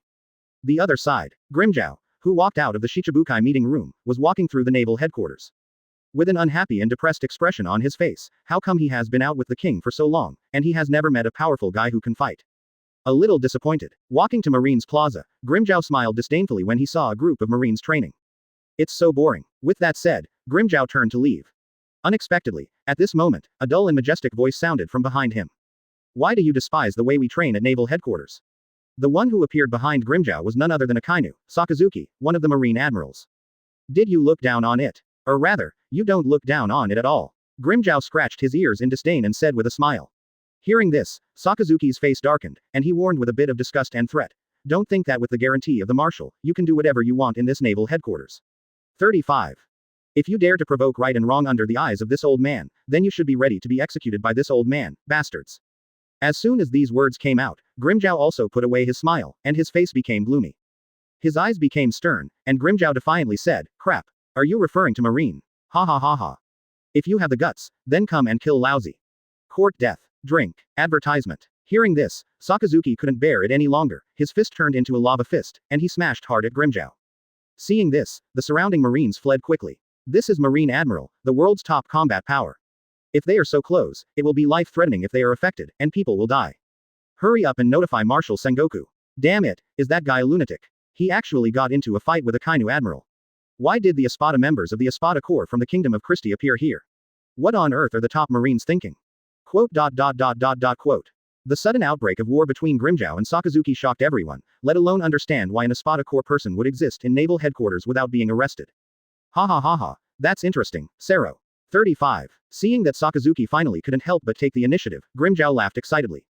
A Sero condensed from his palm, and he pressed forward. Red light waves and lava collide with each other and explode. Today, the old man will kill you here first and get some interest from Christie Kingdom for naval headquarters. 39. Dark Hound. A large amount of lava poured out, and soon Sakazuki's left arm was completely turned into lava, and he punched Grimjiao's chest. Grimjiao drew his sword and crossed, his left hand condensed Sero again, Sero shot, and Sakazuki's eyes narrowed. Half of his body turned into lava and separated, Sero passed through this gap, and exploded in the distance. Oh, interesting ability. 35. But at this level, it's a long way off. Swish. Advertisement. Grimjiao moved with a sound, dodged and disappeared behind Sakari's, and slashed out with a heavy sword. PFF'd. The lava body was torn apart, Sakazuki's face was gloomy, observation Haki predicted Grimjiao's attack, took off the lava shell in advance, and avoided the sword. It's not over yet, however, he didn't predict that Grimjiao's speed was too fast. When he took off the lava shell, Grimjiao's figure appeared in front of him again and punched him hard in the face. PFF'd. The power of one punch was unimaginable, and Sakazuki was directly knocked out by a punch. Damn it. Sakazuki, ignoring the bloodline at the corner of his mouth, stopped his body from flying upside down, and turned his body to flicker. Canine-toothed red lotus. In midair, a large amount of lava poured out of Sakazuki's arm, and soon his arm turned into a crimson dog that gathered lava, roaring aggressively, and slaying Grimjiao. Sero. Ha. Seeing this, Grimjiao raised his hand, a large number of Reiatsu condensed, and a bunch of red Sero burst out, colliding with the lava red dog. Bang bang. The two terrifying forces collided, and the air waves caused by the fierce collision swelled, the ground collapsed inch by inch, and the floor beneath the two of them quickly cracked. After half a sound, two red light waves erupted, surging in all directions, and the violent wind pressure caused the Marines who were watching in the distance to feel a burst of fear. The fierce battle between the two also attracted the attention of the Shichibukai, who cast interested eyes from the headquarters building. Chapter 86 Crunch It, Leopard King. 2/5 for automatic subscription. Previous chapter. Next chapter. Advertisement. That's scary, Mr. Grimjiao. Somewhere, Corisolino, who was assigned to follow Grimjiao to prevent the other party from causing trouble, did not show up immediately to stop him. The previous experience told him that now it is best to wait and see for a while, and then choose whether to shoot. Also, he was beaten so many times by Espada alone, also by Marine Admiral. This rare opportunity should be enjoyed by Kuzan and Sakazuki too, right? After all, as a student of the same period, you can't just take care of yourself. It's rare to see a good classmate who thinks about his classmates like this old man. Pelusolino nodded in self-identification and praised his behavior. Aren't you going to stop them? Sengoku. In the headquarters building, Vice Admiral Suru, who was standing behind Sengoku, reminded him. No, since the fight has already started, let Sakazuki try his strength. 35. Now there are at least 5 admiral forces in naval headquarters alone, Grimjiao can't rise. 99. Just let Sakazuki try him. 66.99. Hearing this, Vice Admiral Suru understood Sengoku's plan, stopped talking, and quietly watched the two fighting in the distance. It's just that the movement of the battle was too loud, and she couldn't help frowning slightly. It's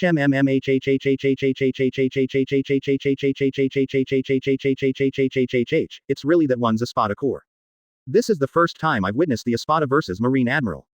Advertisement. Doflamingo licked his lips and smiled strangely with excitement. This is a rare match against the world's top masters, and it is full of appreciation. If Akainu Admiral kills him, I wonder if he will be able to capture his body. The corpse of the Admiral Master.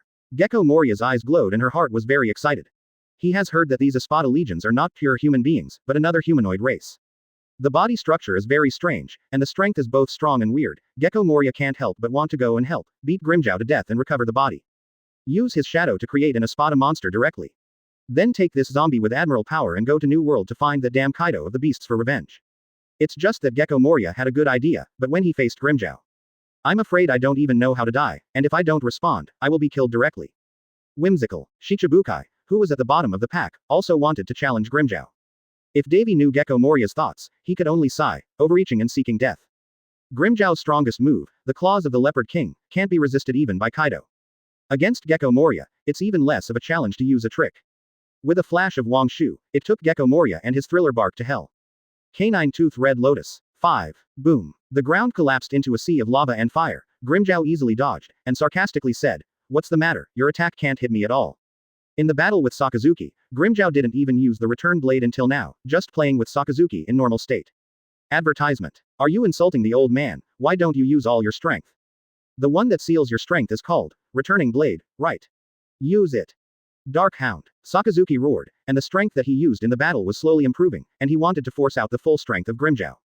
Oh, just because of you, do you want the uncle to use the sword? Regarding the strength shown by Sakazuki, Glacom has not yet aroused the fighting spirit that Ultimate is interested in, so he did not return to the blade and liberate all his strength. Plus the old man. Suddenly, I heard a more obscene, yawning voice coming from the side. The two turned their eyes to the direction of the source of the sound BIFD and saw that all of Pulsolino was suspended in midair. HMPH, 2 on 1. Feel free, this uncle will accompany you to the end. Grimjow glanced at Pulsolino, and Grimjow could feel the strength of these two. If the two of them join forces to deal with him, maybe he will be a little more interested. And it is said that this marine admiral named Pulsolino was beaten by the guy Ulquiorra and fled with serious injuries.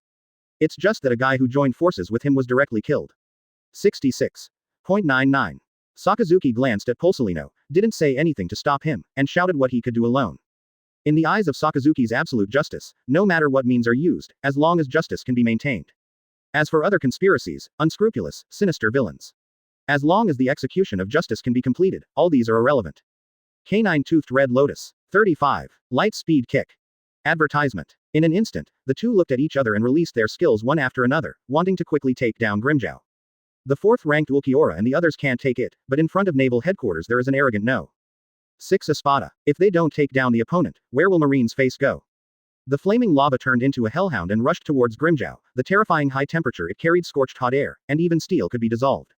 Grimjow dodged and disappeared, and when he reappeared, Pulsolino came to the spot where he appeared with a lightspeed kick and kicked it out. Bang! Grimjow immediately set up Zanpakuto to block. Reiatsu's defense was broken, and he kicked Zanpakuto, knocking him back and flying dozens of meters away. Before he could completely stabilize his body, Sakazuki's lava attack struck again. He wiped his shoulder and passed over, burning off a corner of his white coat, revealing the burned shoulder. Immediately after that, another golden flash flew in. Grimjow lowered his eyes, and suddenly grabbed Pulsolino's light-speed kick with one hand. What? Pulsolino was startled. Euler. 39. Bang. Grimjow laughed savagely and smashed him into the air with a punch. Ha ha ha, very good, I'm a little interested in fighting, if that's the case, then let you guys see it. 35.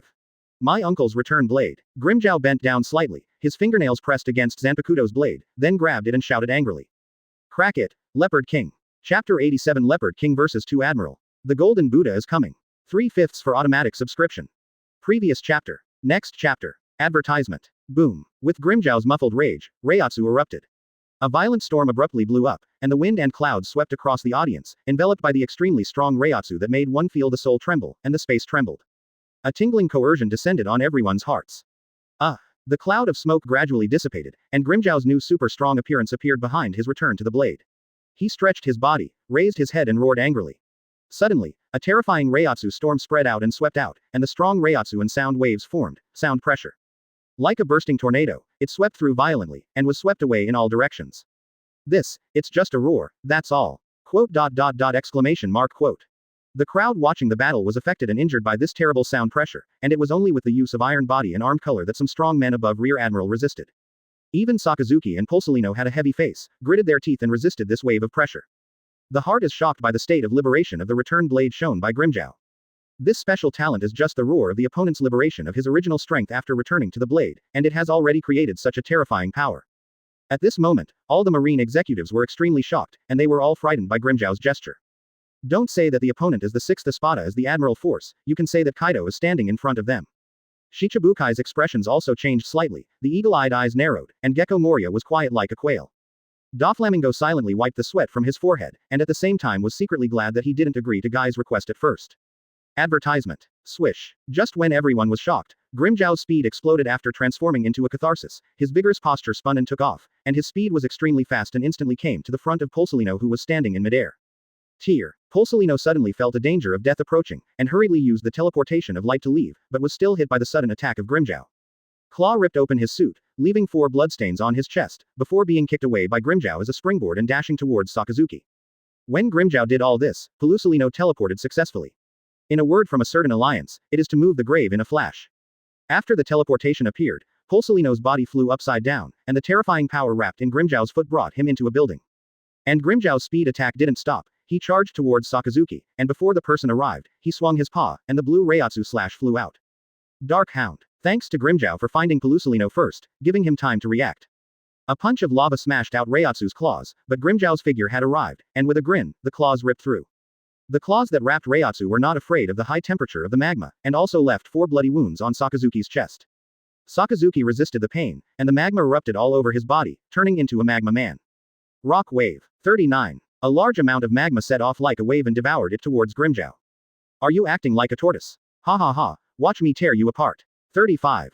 Grimjow laughed wildly, waved his arms, and dozens of claw shadows flew, directly smashing Sakazuki's magma wall waves. A paw went directly into Sakazuki's kidney, and Sakazuki's face changed drastically. Advertisement. Great eruption. The kidneys were taken out, and Sakazuki was immediately furious, coughing up blood and roaring, and a huge magma fist appeared, rushing towards Grimjow with terrifying energy and high temperature. Grimjow smiled, unafraid of this terrifying blow. His speed suddenly accelerated, and a wave of Reiatsu erupted. Wrath of the Panther King. In an instant, Grimjow's figure exploded, turning into a blue streamer that flashed away. Wherever he passed, the blue light exploded, the huge great eruption collapsed, and the location of Sakazuki suddenly exploded, and the blue Reiatsu dazzled into the sky. It's terrifying. Walking out of the smashed building, Pulsalino couldn't help but exclaimed as he looked at the terrifying power in front of him. Oh, and you, swish. Grimjow suddenly dodged and came to Pulsalino's side, swiping his claws out, and wanted to give Pulsalino a kidney shot. However, this time Pulsalino quickly condensed his lightsaber, and Amazumi's cloud sword slashed, resisting Grimjow. If this is done, the old man's life will be difficult. Ask for flowers. Brusalino chuckled lightly and said lightly. As that's so. If that's the case, then I'll send you to death. Grimjow's eyes were vicious, and when Reiatsu burst out, he grabbed the Amangura cloud sword and pulled it in, and struck with his backhand. The sharp blade at his elbow cut through the opponent's flesh and blood. Bachi Chongu Yu. Pulsalino's expression did not change, but his heart was secretly complaining. If he hadn't flashed so fast this time, he would have been disembodied. Advertisement. Forget it, let's paddle. Pulsalino decided that he was worth it. Anyway, if Marshal Sengoku really wanted to take down the opponent, he would definitely end up in person. It is nothing more than wanting to test the strength of the other party, and then see if the two admiral can win the other party. 0. In this case, you don't have to be so serious. Anyway, Naval Headquarters has temporarily stopped fighting with Davy. He didn't even dare to really offend the other party. Sure enough, as soon as Chongo Yu came out, Grimjow's figure dodged again and again. Heenley found that Pulsalino's desire to fight was diminished at this time, and he didn't want to fight at all. Grimjow pouted, and didn't bother to pay attention to this salty fish paddling in the water. Turn around and continue the beating on Sakazuki. And Sengoku in the Naval Headquarters building in the distance finally couldn't stand it anymore. He scolded Pulsalino in his heart for being inauthentic, and then dodged and left the Naval Headquarters building, shaved off the use of moonwalk, and soon he arrived at the battle scene. And when he came to the scene where the three were fighting, Sakazuki had already been beaten to death. Next to him is Pulsalino, who harassed from time to time. That's it. Grimjow. Golden light emerged, a golden Buddha descended, holding up a huge golden arm, light waves appeared in the palm, and pressed Grimjow with one palm. Aiming at the top of Grimjow's head from behind, as long as he dares to move, the palm will fall instantly. Chapter 88. The Demon King is coming. Reiatsu suppresses the audience. 4/5 for automatic subscription. Previous chapter. Next chapter. Advertisement. The fighting situation changed dramatically. A golden Buddha descended behind Grimjow, and the light waves in his palm shot down at any time. Grimjow slapped him fiercely and flew out, and Sakazuki, who was wounded and bleeding, also got up from the ground, his arms spurted lava, and glared at Grimjow.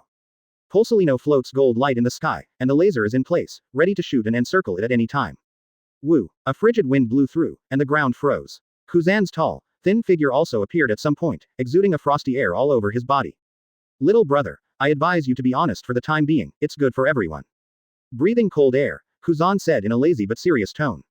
At the same time, a cold current was released, and while the ground froze, Grimjow bowed his head slightly, and his feet were already frozen.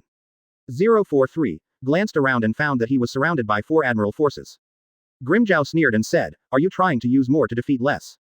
At this time, Grimjow is also a little angry. These people are really shameless. They even dispatched 4 top combat powers at one time to come and beat him. And he even glanced at a few guys in that conference room just now, who seemed to be Shichibukai.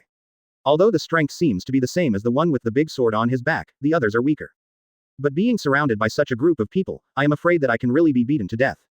Damn it. Just when Grimjow was about to explode his full strength to fight these marines, he suddenly laughed. Because in his perception, a familiar terrifying aura descended.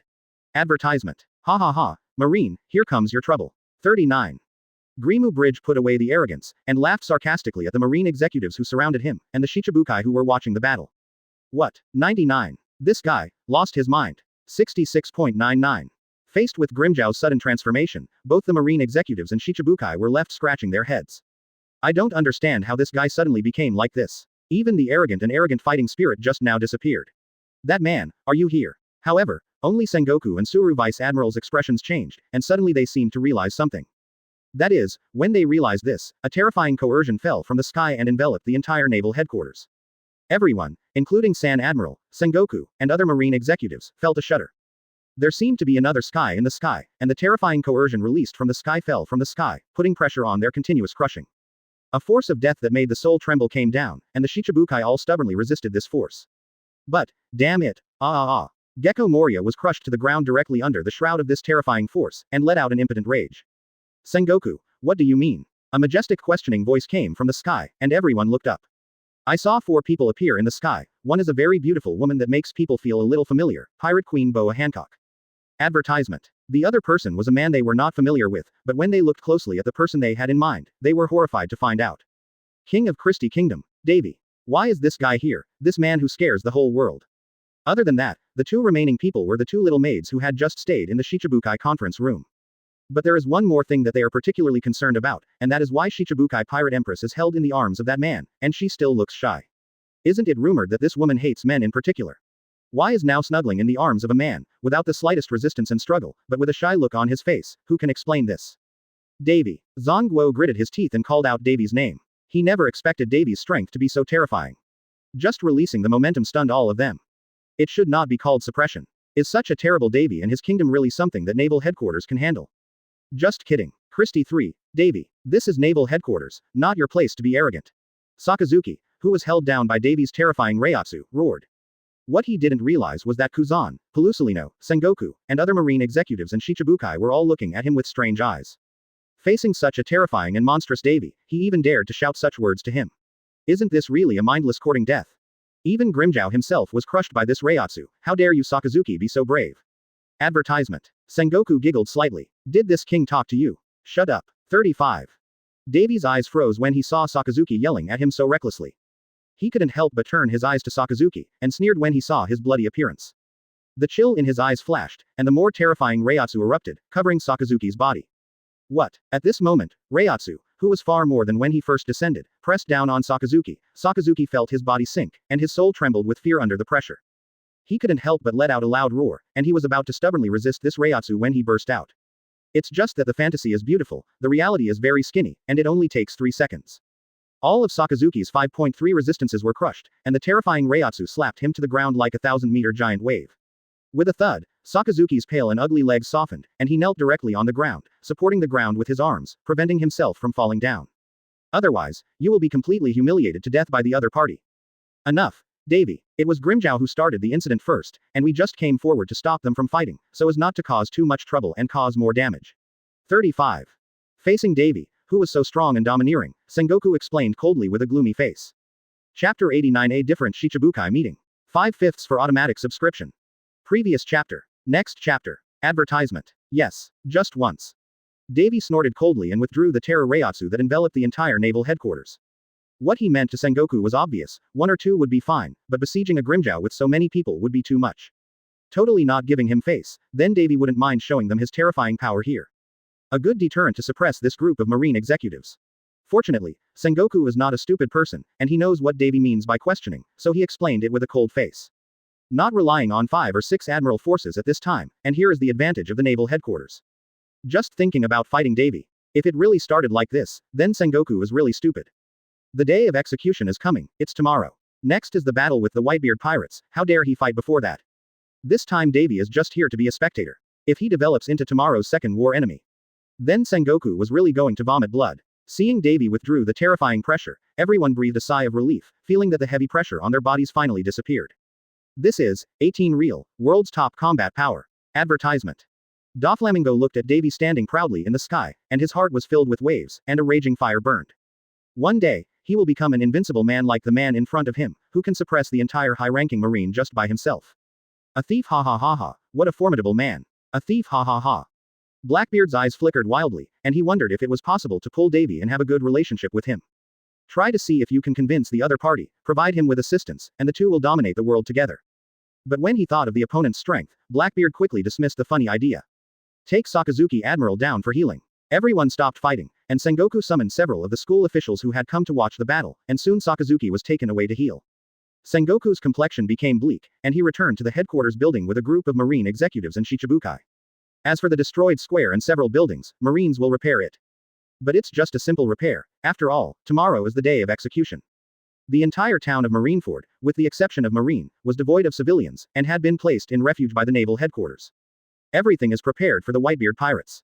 Shichibukai meeting room. Because of the presence of Davy and others, this Shichibukai meeting was not held in the Holy Land Mariajoy. Instead, meetings are still being held at naval headquarters. Everyone was sitting at the huge prototype long table, all food and wine on the table. A group of marine executives and Shichibukai were sitting at a table, as if nothing had happened just now. Originally, I thought that 2 or 3 of you could come, and I was already very satisfied, but I didn't expect that basically all of them would arrive, which is really surprising. Especially the Hawkeye Mihawk. Advertisement. Sengoku's eyes narrowed slightly, and the person who surprised him the most was Mihawk, the world's largest swordsman. This guy's temper is quite eccentric, and he doesn't usually bring a little bit of marine and world government with him. Because its own strength is already the world's top combat power, it is not worth anyone. However, with the eagle-eyed Mihawk, even if he goes to that stop, it is a complete deterrent, enough to scare a large number of pirates. It would be even better if the Whitebeard pirates angered each other and got him to take action. Sengoku nodded secretly, thinking about all this in his heart. And Blackbeard, Sengoku glanced coldly at him with a chill in his eyes. Thinking back to what Davy said to himself, about what Blackbeard would do. It just makes Sengoku angry that this Davy is also a thief. It was only said that Blackbeard would go to Impel Down to do things, but no specific information was stated. In desperation, Sengoku could only order Impel Down Director Magellan to strengthen his guard. If Blackbeard goes to Impel Down and wants to enter, he must not let the other party enter. However, Sengoku didn't expect that when Blackbeard headed for Impel Down, he went straight all the way in. The approval of Magellan, director of Impel Down, is not required at all to gain access to Impel Down. So, does Lord Davy have any good advice? Finally, after arranging all the Shichibukai into different fighting factions, Sengoku asked Davy a little. As soon as these words came out, the rest of the marine executives, Suru, Vice Admiral, and Shichibukai all turned their attention to him. Suggestion. I chop off Whitebeard's head, what will naval headquarters do to me? Putting down the knife and fork she had eaten, she wiped it, and Rem immediately served a cup of black tea. Advertisement. Davy smiled slightly, took a sip of the black tea, and said in a flat tone. The words were flat, but their content made everyone present shrink their pupils. Hee, Lord Davy is a real joke. 99. Crane Vice Admiral laughed in a timely manner to resolve it, dividing the tense and dignified atmosphere. If Your Excellency Davy can clear the world of pirates, naval headquarters may be able to consider it. Sengoku pushed his glasses, and 043 responded with a blank expression. Hey, Marshal Sengoku, I can't fail to hear this. Doflamingo exclaimed exaggeratedly. Hee, Hawkeye Mihawk, a thief ha ha ha, this is not a good thing to say, Lord Marshal. Blackbeard also laughed, and glanced at Davy, his eyes were full of fear. Davy, will you clear your concubine? 35. The queen sat next to Davy, ignoring the vicious eyes of Remlin behind her, and sticking to Davy's body. While blushing and shy, the Empress, who felt the temperature on Davy's body, felt her heart beating wildly, feeling that her whole body was about to melt on Davy's body. You are my princess, and I will help you take care of your 9-Snake Island from now on. Davy reached out and stroked Hancock's head. Ah, Lord Davy. Hearing Davy's words, Hancock fell into the wedding fantasy again and lost himself. Looking at Hancock's little nympho look, Davy smiled. The Empress is so cute, I can't help but want to tune in from time to time. Chapter 90 Summit War. 1/5 for automatic subscription. Previous chapter. Next chapter. Advertisement. Seeing that the rumored female emperor was so affectionate, hot with the man in front of her, everyone gradually became accustomed to it. How about Whitebeard plus all the captain's heads, 10 Logia are you demons? 35. Davy put down the black tea in his hand and said slowly. Sengoku was too lazy to speak. You are just embarrassing the old man, and embarrassing the old man. Not to mention 10 Eudemons or Logia, if he can take out 1 or 2 of them, Davy has 1. This kind of extremely rare thing, as long as it is possessed, it will be immediately distributed to potential and capable people, and it is impossible to keep it. Always increase the strength of Marine is the right way. There is a rare top-level devil fruit that can enhance Marine's strength. If you don't use it immediately, can you keep it for the celestial dragons and be taken away by the opponent forcibly? Then Marine can't cry to death, parents and the world government don't care about that. After more than half an hour, everyone had eaten and drank and was arranged to rest. The next day, noon. High martial law prevails throughout Marineford, naval headquarters. All the high-end, mid-level and bottom-level combat powers were all in place, and the 3 admirals sat upright under the execution platform. The 2 were on Erlang's legs, Kuzan's legs were wide open, and his elbows were resting on his thighs. Part of Sakazuki's body was wrapped in bandages, causing confusion to those watching from all over the world. I don't know why this Marine admiral was wounded in a bandage, I can only sigh that it is admiral, the trauma is inevitable when defending justice. Advertisement. The entire naval headquarters is on guard, with a total of about 100,000 Marines on the island, and a total of 50 warships surround the crescent-shaped bay and the entire island. The tall walls of the coast are covered with countless heavy artillery, and from the port, you can see that at the forefront of the army of 100,000 are 8 giants, Vice Admiral. And the 4-7 warlords of the sea. As for the Pirate Queen, she followed Davy and was at the height of the building after the execution tower. As Davy said, he's just here to be a spectator this time, to harvest a wave of souls by the way. The development that followed was with Ace being detained on the execution platform. Sengoku exposed the mystery of the identity of Fire Fist Ace's son of One Piece, shocking the world. Immediately afterwards, the Whitebeard fleet emerged from the water. Whitebeard's shock fruit activates, causing a tsunami directly, and Kuzan's debut shot freezes the monstrous tsunami that surrounds Marineford. After being defeated by Whitebeard, the Gulf waters were frozen, and the war began. This time the soul is still in the soil, maybe it can breed tens of thousands of virtual heads at one time. Quote. Looking at the entire battlefield where the war started, Davy made a random stroke, without everyone knowing. A fissure emerged from the sky above Marineford, and the souls of the dead were slowly absorbed by the fissure in the sky and turned into nutrients. And this time, inside, Hueco Mundo. Several Espada watched excitedly as the souls of Hueco Mundo continued to pass through the void cavity gap. Everyone smiled. As expected of the king, ha ha ha, so many high-quality souls, I don't know how many ghosts can be bred, I'm really looking forward to it. Zael Aporo is all excited. Watching the influx of Hueco Mundo turned into a soul, and then born the headless people. Advertisement. He couldn't help but admire Davy happily, and fell into a state of being too high. Well, there is another virtual cavity rift that is constantly absorbing high-quality souls. Aranello nodded. HMPH, those guys look good, but unfortunately they all ran away. Mantis Boy Initra looked at another virtual cavity crack. Through the cracks, you can see that it is a fortress at sea. It was impelled down, the fissure that Davy tore apart after Davy and the Empress stayed there. Davy didn't take the Empress into impel down, but stayed for a while and let the ninja sneak in directly with Luffy. Let the flying squirrel and impel down Magellan and the prison executives feel confused for a while. And behind several espadas, there are low-level virtual people who look like a sea tide at a glance. Hundreds of Jillian Manos Grande were assigned to 4 legions to conquer the king, and are now stationed in those kingdoms. There are also 20 Jillian Manos Grande left in Christie's kingdom. There are still 30 heads left by Davy on the little Hueco Mundo, plus Jillian Manos Grande, who has devoured evolution, is born in Hueco Mundo. In the Hueco Mundo, at this time, there are 38 Jillian Manos Grande, 2,000 giant virtual, 6,000 powerful virtual, and the summoned ordinary cannon fodder with 50,000 virtual plus 32,000 inches Hueco Mundo, was born. Nearly 100,000 virtual heads. The current Manos Grande Corps, with the order of Davy, and the Espada Corps, can directly level the entire naval headquarters. But Davy did not choose to do so. Because if you do this, the entire pirate world will instantly enter the era of real rampage and destruction. Without marine suppression, the world would be in complete chaos in an instant. Advertisement. Although Davy has the power to clean up the mess and clean up the whole world after that. But he still wouldn't choose to do that, leaving the mess up to the future marine. Although there are some rotten parts inside the marine, just remove the rotten parts out. His journey is the sea of stars, the heavens and the world.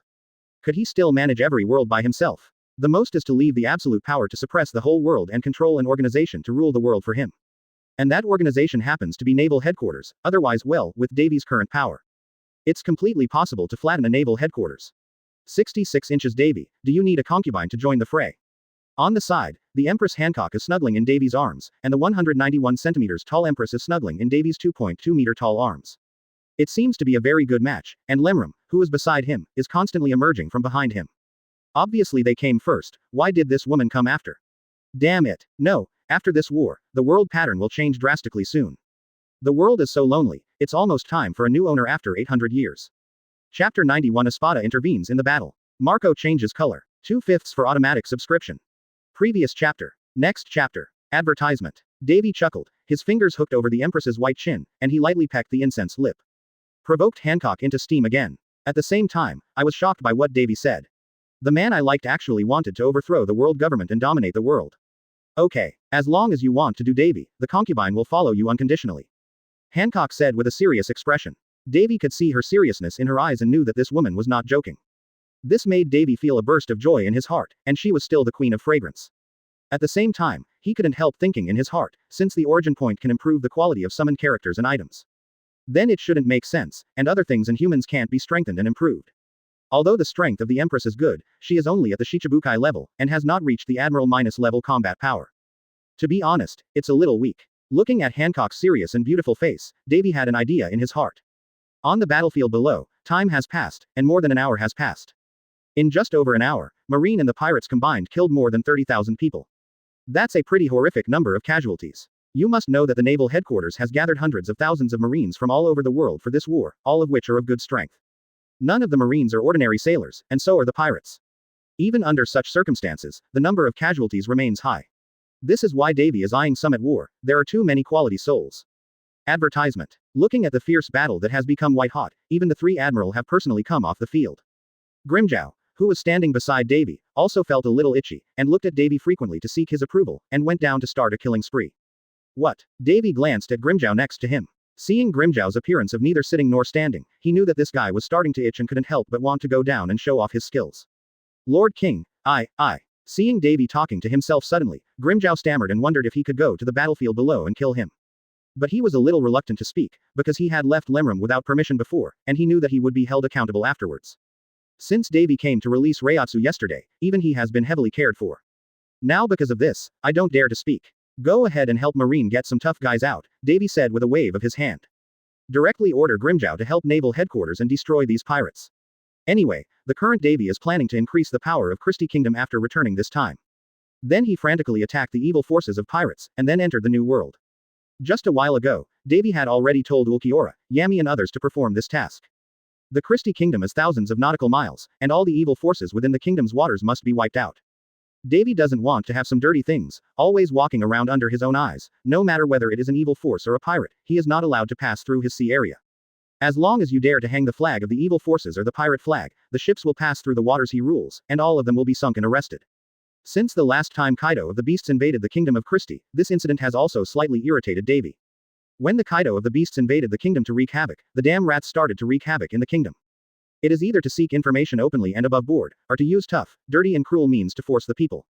Advertisement. This behavior seriously angered Davy, so a great purge began, and the entire kingdom did not know how many people from all parties died.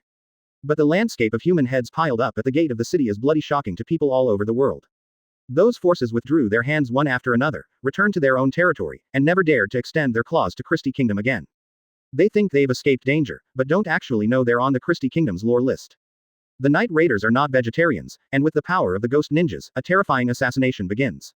And until now, Davy's origin point has more than 3,000 points. Now that it has been decided to enter the New World to dominate, Whitebeard's site seems to be good, just as Christie Kingdom's first site in the New World. Katakana middle dot flowers katakana middle dot. Establish a branch, radiate from there, and attack all kingdoms, pirate forces. Then dominate the world. Therefore, it is not a bad idea to send Grimjow, the war-loving ADHD, to kill some of the strongest Whitebeard pirates. Whitebeard, Luffy, pirate era, what does it have to do with him? What he wants to do is to dominate the world and dare to stop him. All dry and broken. No mercy. Yes, Lord King. With an exhilarating shout, Grimjow half knelt before Davy in a respectful salute.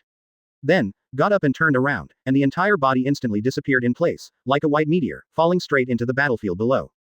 Davy shit. Rem. 0. Advertisement. Beside him, Ram, who was on the left and the right, was also slightly moved. But I heard Davy say, Remlum, you two don't have to mix, fighting is not your job. Yes, Remram responded helplessly. They know that this is because Davy is afraid that they are not strong enough, and they will be prone to accidents when they go down. But soon I figured it out again. Yeah, it's okay to wait by Davy's side, why fight? It's just that in the bottom of my heart, I still feel annoyed by my weak strength. Battlefield below. Look, what is that? A guy with blue hair and white clothes. Run away, he shot down. Boom. Suddenly, a figure of Grimjow was spotted shooting down from the sky, and he ran away in fright. The next moment, Grimjow laughed wildly, holding the red Sero in his hands. The red beam burst, and the explosion sounded from the place where the pirates gathered the most. Who was that guy? On the Moby Dick, Whitebeard, who was standing on the bow, squinted. Looking at Grimjow who suddenly joined the battlefield, I had a bad feeling in my heart. Chapter 92 Grimjow's Anger. 3/5 for automatic subscription. Previous chapter. Next chapter. Advertisement. I don't know, but he looks and dresses like a member of Christie's Espada Corps. Marco was questioned by Whitebeard, and immediately looked at Grimjow, who was slaughtering, and countless memory messages appeared in his mind. Soon, Marco recognized it, and his face was extremely ugly. Damn Marine, actually teaming up with the people of Christie Kingdom. Disgusting guy. Shameless. You do not say. He fought against Christie Kingdom twice, and he was beaten into a dog by the opponent both times. It stands to reason that the two sides should be in an endless situation. But under such circumstances, Naval Headquarters has joined forces with Christie Kingdom regardless of their previous suspicions. And the other party actually dispatched a new Espada member that he has never seen before. Marco's expression changed when he saw the Espada number on Grimjow's waist. 043, damn it. It's the number 6 Espada. Now people all over the world know how terrible the Espada Legion in Christie Kingdom is. 4th Espada Ulquiorra cipher, Record, 1-on-2 Marine Admiral Reserve Vice Admiral T. Dolphin, Marine Active Admiral Kizaru. One person fights two admiral forces alone, killing the T. Dolphin, and Kizaru is on the verge of death. The second Espada Baragan Lusenbairn, known as Shinigami of the Skeleton Emperor, was seriously wounded by the four emperors Kaido of the Beasts. After chasing him for thousands of miles, he returned to the kingdom, while Kaido of the Beasts lost an arm and fled back to the New World in embarrassment. The last 10th Espada Yami was able to hold down several elite vice admiral, and even killed one of them when they were besieged. So what about the 6th Espada? No matter how bad it is, it's not going anywhere, is it? Advertisement. At least it has to be an admiral class. Marco didn't dare to gamble, because once his judgment was wrong, the 6th ranked Espada would unscrupulously kill. The situation of this war will be instantly upset. Dad, let me help them. At this time, Marco was really frightened by Grimjow, seeing that he had already killed hundreds of white pirates. Even a squad leader and several vice captain cadres were killed by the other side. He was really in a hurry.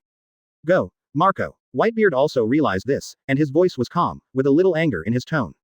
If he didn't need to sit in the back now to prevent Sengoku Garp from taking action, he really wanted to go straight down and kill that damn so-called Espada and Akainu.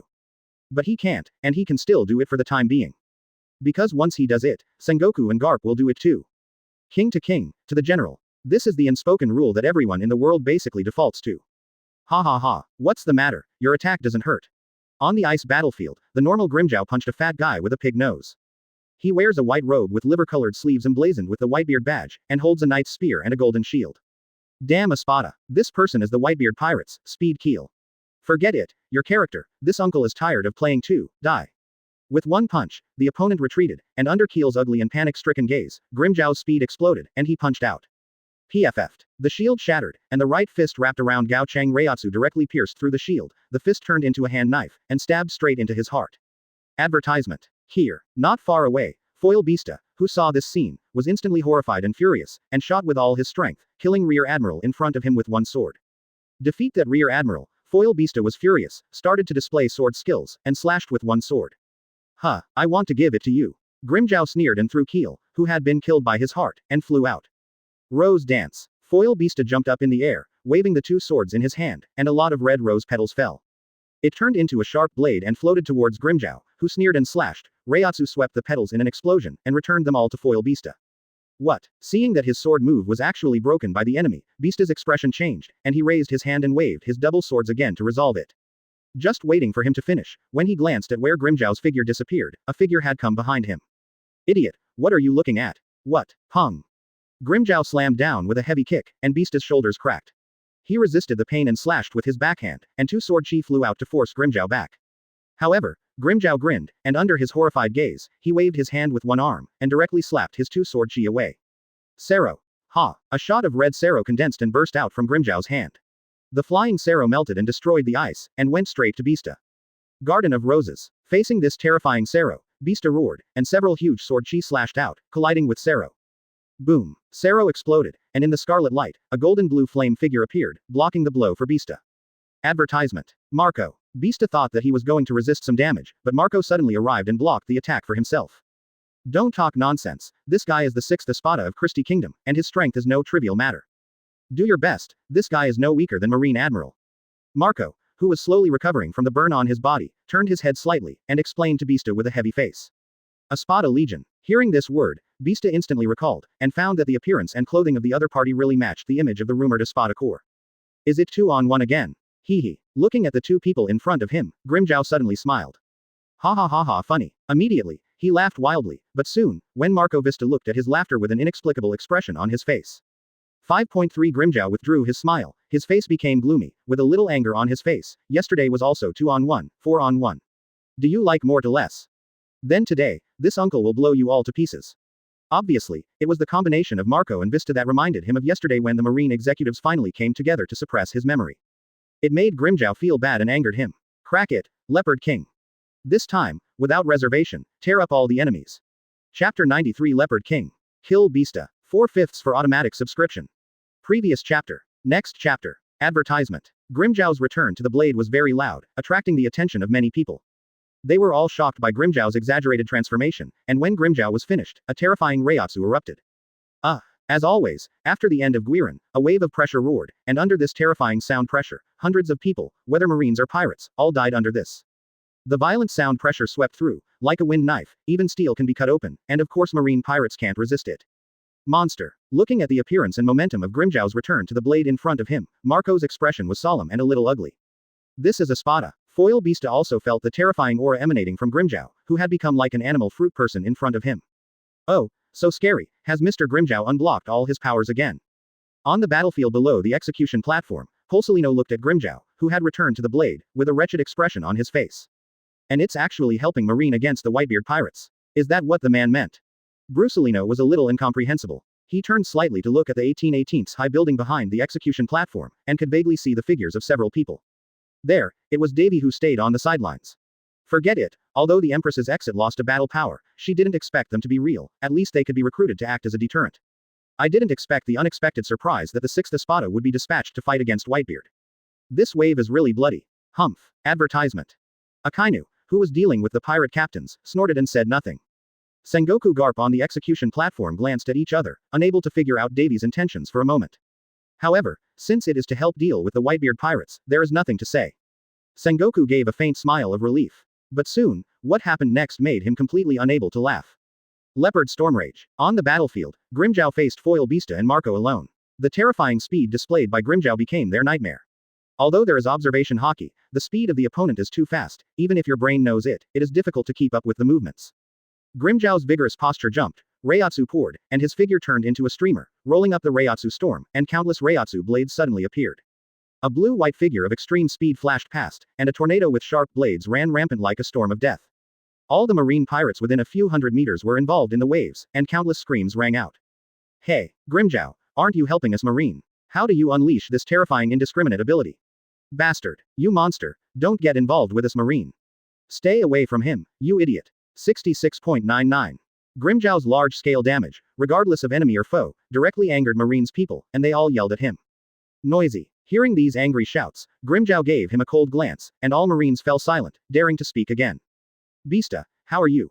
35. After the storm passed, Marco looked at the bruised Vista and asked. Advertisement. Cough, cough, puff, damn it, he's a lunatic. Beasta, who was caught up in Leopard King fury, spat out blood, his face pale. In the live broadcast around the world, Grimjow's battle with Foil Beasta and Marco attracted the attention of most people. And this picture was also broadcast live, so that people all over the world saw it. They wondered why the people of the Espada Corps of Christie Kingdom were on the battlefield of naval headquarters, and they still helped Marine to deal with the pirates. However, it seems that the shot is a bit disregarding the teammates. People all over the world immediately discussed and quarreled, but they were quickly attracted by the battle and continued to watch. Phoenix Seal. There was no time to release the healing skills for Beasta. Marco launched an attack from the sky, and a powerful shock wave blasted out. Boring. Grimjow pursed his lips, his figure flickered and disappeared, directly passing Marco's shock wave, blinking his eyes and coming behind him. Die. 35. A claw swung directly through Marco's kidney, but Marco's expression remained unchanged. He turned around and fanned his wings, and slapped Grimjow away. The latter chuckled, grabbed it and tugged it tightly, shouting loudly. A terrifying force erupted from his vigorous posture, and he lifted it up and smashed it down. Boom. The golden-blue birdman fell like a flaming meteor and landed on the ice. Marco's complexion changed slightly, and just as he was about to get up, a figure shot down, and a knee hit his abdomen. Crack. Puff. 35. The top of his heavy knees fell, and Marco couldn't resist in an instant. Several of the bones in his body were broken. Grimjow, a high-strength Reiatsu, was wrapped in his body. Every blow was equivalent to armament hockey's entanglement. Directly hit Marco, causing him to show a painful expression. The Sea of Moon Rings. Advertisement. Seeing Marco's tragic appearance, Foil Beasta also took a breath, and burst out of his great swordsman's strength. A crescent moon appeared with the sword energy of the Sea of Flowers, and the sword light flickered, taking Grimjow's head. Forget it, I'm tired of playing with you guys. Too weak. Grimjow turned around and spun, the tail whip lashed horizontally, and a Reiatsu wind blade flew out, colliding with it and offsetting it. Immediately after attacking 043, the terrifying speed broke out and came to Beasta in an instant. Beasta's pupils shrank, and he hurriedly slashed to resist, but Grimjow grinned and grabbed Beasta's famous sword with his bare hands. This is a famous sword. Seeing that the monster in front of him actually grabbed his own blade with his bare hands, Beasta was stunned and was taken aback. PFF'd. Before he could think about it, Grimjow waved his arm, and razor-sharp claws chopped off one of his arms. Immediately after countless flashes of cold light, Beasta counterattacked and resisted frantically. He was hugged by Grimjow and tried his best to use his superb swordsmanship. However, being close to the King of Destruction in Espada, the strength of the great swordsman that Beasta is proud of is useless. Amid the frantic roars and screams, Beasta slowly lost his voice. Next, turning around, he ignored Beasta, who had become a corpse in a tower state. Grimjow added blood to the corners of his lips, and the bloodthirsty beast pupil showed a chilling look. B. Captain Beasta. Chapter 94 Abuse of Marco. Whitebeard is angry, and the claws of the Leopard King collide with the space shock. 5/5 for automatic subscription. Previous chapter. Next chapter. Advertisement. And when Glacom, who had done all this, turned to look at Marco, Marco was recovering from a serious injury. Seeing the miserable appearance of Beasta in front of him, Mark's anger came from his heart, and endless anger emerged from the bottom of his heart. Beasta died so tragically in front of him. After more than 30 years of deep affection, this long-term friend and brother was killed by Grimjow, which made Marco completely annoyed. The golden blue flames spread all over the body, and Marco turned into a phoenix form, roaring and flying into the sky. Another shock wave of the phoenix seal was shot out. Grimjow didn't bother to do any extras, so he rushed directly to the shock wave, and with a wave of his arms, the shock wave was torn apart. What? Marco was startled when he saw this, but he recovered quickly. Another shock wave was released to block the attack, and his movements did not stop. After flying away, he turned back and charged towards Grimjow with terrible momentum. After the body moved at a high speed and flew, the terrifying force that fell straight roared, and Marco's bird claws were instantly wrapped around armament hockey. FK me. Espada. Trash will just talk shit. 35. When Grimjow shredded the shock wave of the phoenix print again, Marco's heavy kick followed closely and kicked Grimjow fiercely. Bang bang. The sharp claws stabbed, and the bird claws attached to hockey collided, and a terrible shock wave burst out from the intersection of the two attacks. The wind pressure engulfed by the shock wave was surging in all directions, and the surrounding marine pirates avoided the place where the gods were fighting. So strong. Marco gritted his teeth and resisted with a dignified expression. Whoever can't hold on to this blow first will lose. Puff. Advertisement. Got it. Marco's expression changed as he watched Grimjow's claws pierce his hockey's claws. This monster. It broke his hockey with its sharp claws and pierced directly into his flesh. Hee. Let's go. Grimjow grinned and suddenly grabbed his foot and slammed it down to the ground below. The terrifying and unstoppable force from his feet made Marco unable to resist, and he could only be pulled down by Grimjow and smashed down. It's just that Marco quickly turned his body around, and when he was about to stabilize and fly high into the sky, how could Grimjow let him succeed? Bang. Bang bang. Grimjow, who turned into a blue and white meteor, was extremely fast, chasing after Marco's falling body in an instant, and punched him hard in the face. The latter immediately dislocated his jaw, vomited blood, and lost control of the body that had just been turned, and continued to fall down. When Marco slammed into the ice, he was wounded for the second time and vomited blood. He didn't care about his injuries, and was about to dodge in a hurry. However, Grimjow's attack did not stop, and he arrived in an instant. Want to run away? Squeeze. A foot fell from the sky, kicked directly on Marco's abdomen, and then kicked it out. Damn brat. Not far away, Whitebeard, who saw this scene, turned gloomy and roared with anger. Immediately after everyone watched in horror, Whitebeard moved, twisted his waist, raised his arms and clenched his fists. Click, click. Beside him, the void that raised his arms and clenched his fists burst, the space was twisted, and a space shock full of anger was launched. Advertisement. Don't be too arrogant. 33. The death of a large number of ordinary pirate sons, several vice captains, and the sons of Keel and Beasta made Whitebeard extremely angry. The marine pirates have been fighting for so long, and none of the squad leaders under him have died. As a result, since Grimjow came off, the vice captains and captains were killed one by one. Seeing that Marco, who was being hanged and beaten by Grimjow, may soon be killed, following in the footsteps of Keel and Beasta. Whitebeard is really unstoppable. At this time, Whitebeard really hated the kingdom of Grimjow and Christie. Originally, he was trying to rescue Ace with his own ambition, and there is a high possibility that the Whitebeard pirates can successfully rescue Ace and return to the New World. And he is to cut for his sons, and then use the sacrifice of his own life at the same time, but also to fuel the flames to consolidate the authenticity of what Roger once said. Also leave the power of the Whitebeard pirates to Ace, and help him ascend to the throne of the Pirate King in the future. However, the appearance of Grimjow, like a shit stick, completely upset this balance. Whitebeard is really angry. An angry blow. A terrifying space shock wave appeared, and the void burst, spreading toward Grimjow's figure. All the marine pirates along the way were frightened by this blow and fled for their lives. Who are you calling a kid? Your grandpa wasn't even born when I lived in Hueco Mundo. Hearing Whitebeard's roar, Grimjow's face darkened, and he was also angry. Damn it, who lived in Hueco Mundo, for hundreds of years of brutality, was called a kid by a poor old man who was less than 100 years old. Grimjow glanced at Marco, who was caught by the Whitebeard pirate captain, and Grimjow turned to look at Whitebeard. 66 inches hee. Damn bad old man, let me show you, this uncle's strongest blow. Advertisement. In midair, Grimjow's hands were folded together in the palms of his hands in the shape of an E-flower, and his nails and claws exuded blue fluorescence, like luminous gems. The 5 fingers of the palm are spread apart, and the tips of the 2 fingers pull out 10 azure Reiatsu sharp blades connected to the fingertips. Claws of the Panther King. Die. Grimjow spoke in an indifferent deep voice, standing proudly with a vigorous posture, waving his arms, and directly throwing the sharp blade in his hand. Almost everyone looked at Grimjow's performance with a shocked expression, gulping and staring nervously at the two attacks that were about to collide. The next moment, the claws of the Leopard King that pierced the sky burst into the sky, colliding with the oncoming space shock. Boom. Boom. The power of the space shock is far beyond the world's imagination. Even Grimjow's claws of the Leopard King only offset most of the space shock power when they collide. A few seconds later, as the 5 claws of the Leopard King shattered, Grimjow's eyelids jumped, he shouted angrily, and threw the remaining 5 claws of the Leopard King in his hand again. Boom. As the second Leopard King's claws collided, Whitebeard hit the space shatter that spread, which was offset, and then the power of the two exploded. The roaring explosion shook, the ice surface cracked layer by layer, the destruction light wave energy spread and stirred, and the strong wind pressure formed after the explosion swept out. The nearby marine pirates bowed their bodies, fell to the ground, or used various means to resist this wave of aftermath.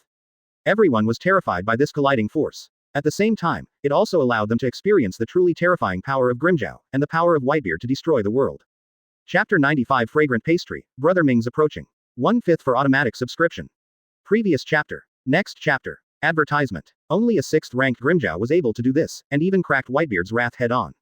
The people all over the world who watched this live broadcast of the executions all over the world witnessed the terrifying power of the Espada members of the Espada Corps in the Kingdom of Christi for the first time. It's just hearsay. Many people can't understand and believe that there are really such terrible forces and legions in this world. To be able to defeat Marines Buster Call and 2 Admiral twice in a row, such a terrible record that shocked the world. But through today's live broadcast, Grimjow 1v2 was better than Stamarco, and the 4 Emperors Whitebeard was tough, and people all over the world believed it. There really is such a terrifying kingdom with such a terrifying Espada army. It's horrible, whether it's Espada or Whitebeard himself. It turns out that the news that has been reported is implicit, just a 6th Espada is so terrible. What about the entire Espada Legion? What about Davy, King of Christi Kingdom? This guy is a monster that can transform into a white dragon. This evil kingdom, does Marine really have the ability to destroy them in the future? Why destroy? Isn't Christi teaming up with naval headquarters against the Whitebeard pirates now? 39. Hey, I've heard that all the kingdoms conquered by the Christi Kingdom have been purged of the evil 047 pirates. Now there are thousands of nautical miles around Christi, but there is no pirate group in sight. And it is also very friendly to the people, and now the development in all aspects is quite good, and really great. I want to bring my wife, children, parents, grandparents, and grandparents to live there. 66.99. The people of Sabayati Archipelago are talking, and the Christi Kingdom's discussion is the most. Advertisement. Some people are afraid of Christi and Espada, and some praise and appreciate Christi's hatred and attack on the evil forces and pirates. Many people want to go to the Kingdom of Christi to avoid the invasion and persecution of the evil forces and pirates. Even the celestial dragons dare to kill, the powerful and invincible kingdom that the naval headquarters cannot beat, in this tormented world. How many people dream of the legendary kingdom? This kind of thing happens not only on Sabayati Archipelago, but also all over the world. At this moment, the Christi Kingdom exposed to the whole world as a huge fragrant bun. On the execution stand, Sengoku Garp was also surprised by Grimjow's strength. But thinking about the identity of the other party, he was relieved. Members of the Espada Corps are generally monster level. Now Espada has 5, and 5 have yet to show their faces. One of the most powerful first Espada has yet to appear. Sengoku, as the marshal in command of the entire army, thinks big every time he thinks of this. It's not clear what Davy is trying to do by not letting the remaining Espada members show up so far. One day, as soon as he shoots, he is directly a king bomber, and he can be bombarded. That's pretty cool, little brat. On the bow of the boat, Whitebeard's face was gloomy, seeing that his anger-filled space shatter was actually blocked by Grimjow. He raised his horns and showed a gloomy smile. You are very good. Wait, the old man will take off your head with his own hands. You're not bad, old man. Grimjow snorted in response. Unexpectedly, the old man Whitebeard who looked old and seriously ill in front of him. Advertisement. To have such a powerful force. Whitebeard was about to take another shot, but his eyes caught on the execution stand, Sengoku and Garp standing up. Whitebeard's eyelids sank, and he slowly withdrew his strength. Now that Marco is temporarily out of the dangerous situation of being suppressed by Grimjow, let's not continue for the time being. Damn Sengoku and Garp, staring at him so hard. If he shoots again, maybe they will end up dealing with him in person. However, it should not be very likely. It is particularly important on the execution platform. It must have an Admiral BIFD combat force to guard. Otherwise, a Marco or other powerful captain can rush up to save people. Below the execution stand, there are 3 more admirals. Feeling Whitebeard's troubles, Grimjow shouted, and turned away from Whitebeard. He is not an idiot, so naturally he will not rush up to fight others stupidly. Grimjow can still see clearly about his own strength. Mr. Grimjow, do you need my help? Doflamingo, who let out a strange smile, came over and flicked his finger on the dotted line. Asked Grimjow. Davy disappeared with the pirate queen and the two little maids, and he couldn't talk to each other yesterday. Doflamingo knew that Davy was still looking at it somewhere on the island, maybe even from the top of naval headquarters. But he didn't dare to blatantly go there, so he went to Grimjow. I hope that through Grimjow's relationship, I can talk to Davy and try to trade with each other. Which one are you? Advertisement. Grimjow gave him a sidelong glance, not knowing why. Ha ha ha ha. I'm Shichibukai Don Quixote Doflamingo. We had dinner together in the Shichibukai conference room yesterday, did you forget? 5. Facing Grimjow's questioning that he didn't know him, Doflamingo was awkwardly silent, and then explained with a smile. Yes, having said that, Grimjow remembered it. With your strength, it's a little weak. 35. Snapped. The silk thread flicking with his fingers snapped off, and Doflamingo lowered his head slightly, his face a little unsightly. So arrogant. Crazy than him. However, if you want to see the king, it's not impossible, but. Grimjow, who had guessed his intention, said slowly with a strange expression. Doflamingo looked up suddenly, waiting for Grimjow's next words. However, at this moment, a warship descended from the sky and the figures of dozens of people accompany the warship to fall. It smashed into the huge ice crater that was hollowed out after the huge ice block that Diamond Yoja dug out earlier. Almost everyone on the entire battlefield looked at the fallen warship and the straw hats in stunned eyes. Straw Hat. Jinbei. 99. Chapter 96 Davy's Powerful Panel Properties. 2/5 ask for automatic subscription. Previous chapter. Next chapter. Advertisement. Chapter 96. Almost all the people on the battlefield were stunned as they stared at the warship and the strange soldiers that had fallen from the sky. I don't understand at all how these pirates drove their warships and fell from a height of hundreds of meters. And luckily, he just fell into the crater that was hollowed out when the huge iceberg that Diamond Yoja dug up before the war attacked Marine. What a bunch of pirates. Oh, pirates. Straw Hat and Jinbei, and Hara Shichibukai Sand Crocodile. It's them. 5. What's going on? 35. 6699. The Marines are arguing about why Shichibukai Jinbei and the original Shichibukai Sand Crocodile, who were held in Impel Down, are here. They even saw a full-scale warship emerging from the sea, and there were hundreds of pirate criminals in prison uniforms on it. Straw Hat Luffy. On the execution stand, watching the appearance of the Straw Hat crew, Sengoku gritted his teeth secretly. Impel Down incident happened riots, he did not receive reports. However, Straw Hat Luffy took so many vicious criminals and escaped from Impel Down, breaking his cognition. And it's still in this form. And what about Magellan, the head of the guards in Impel Down, who was defeated by the Straw Hat Luffy gang? At this moment, Sengoku's face suddenly darkened. Known as the impregnable wall that has been impossible to escape for hundreds of years, the world's first prison was broken by criminals. Sengoku can already imagine how many terrible criminals will escape when Magellan, defeated by the Straw Hat Luffy's gang, falls. Advertisement. This is a big event that endangers the whole world. The terrifying old monsters that once made the world turbulent have also run away. I'm afraid even those few. Garp. 35. Knowing Luffy's true identity, Sengoku gritted his teeth and stared at him cross-legged on the execution stand. With the same sullen face, Garp looked at his grandson with an ugly and shocking expression. 66.99. Garp was speechless and didn't respond to Sengoku's glaring low drink. You're here after all, Luffy. As in the original, Crocodile raids Whitebeard, but is stopped by Luffy. The following plot is the same as in the original book, Luffy rampage all the way to the execution platform, the dialogue between the two brothers. Until Sengoku exposed Luffy's life experience, the whole world had another big earthquake, and countless press releases were published. The marine pirates at the scene were all shocked and stunned, and they were all frightened. Fear followed, anger in fear, and a great deal of marine force blocking Luffy's path. Hee, since Luffy has already appeared, then this war is almost over. On the naval headquarters tower, watching what happened on the battlefield below, Davy chuckled. The appearance of Luffy also indicates that the summit war is halfway through and is about to enter the final stage. Doflamingo begged to meet me and talk. Suddenly, the message of Grimjow came from the summoning spirit link, and Davy was slightly taken aback.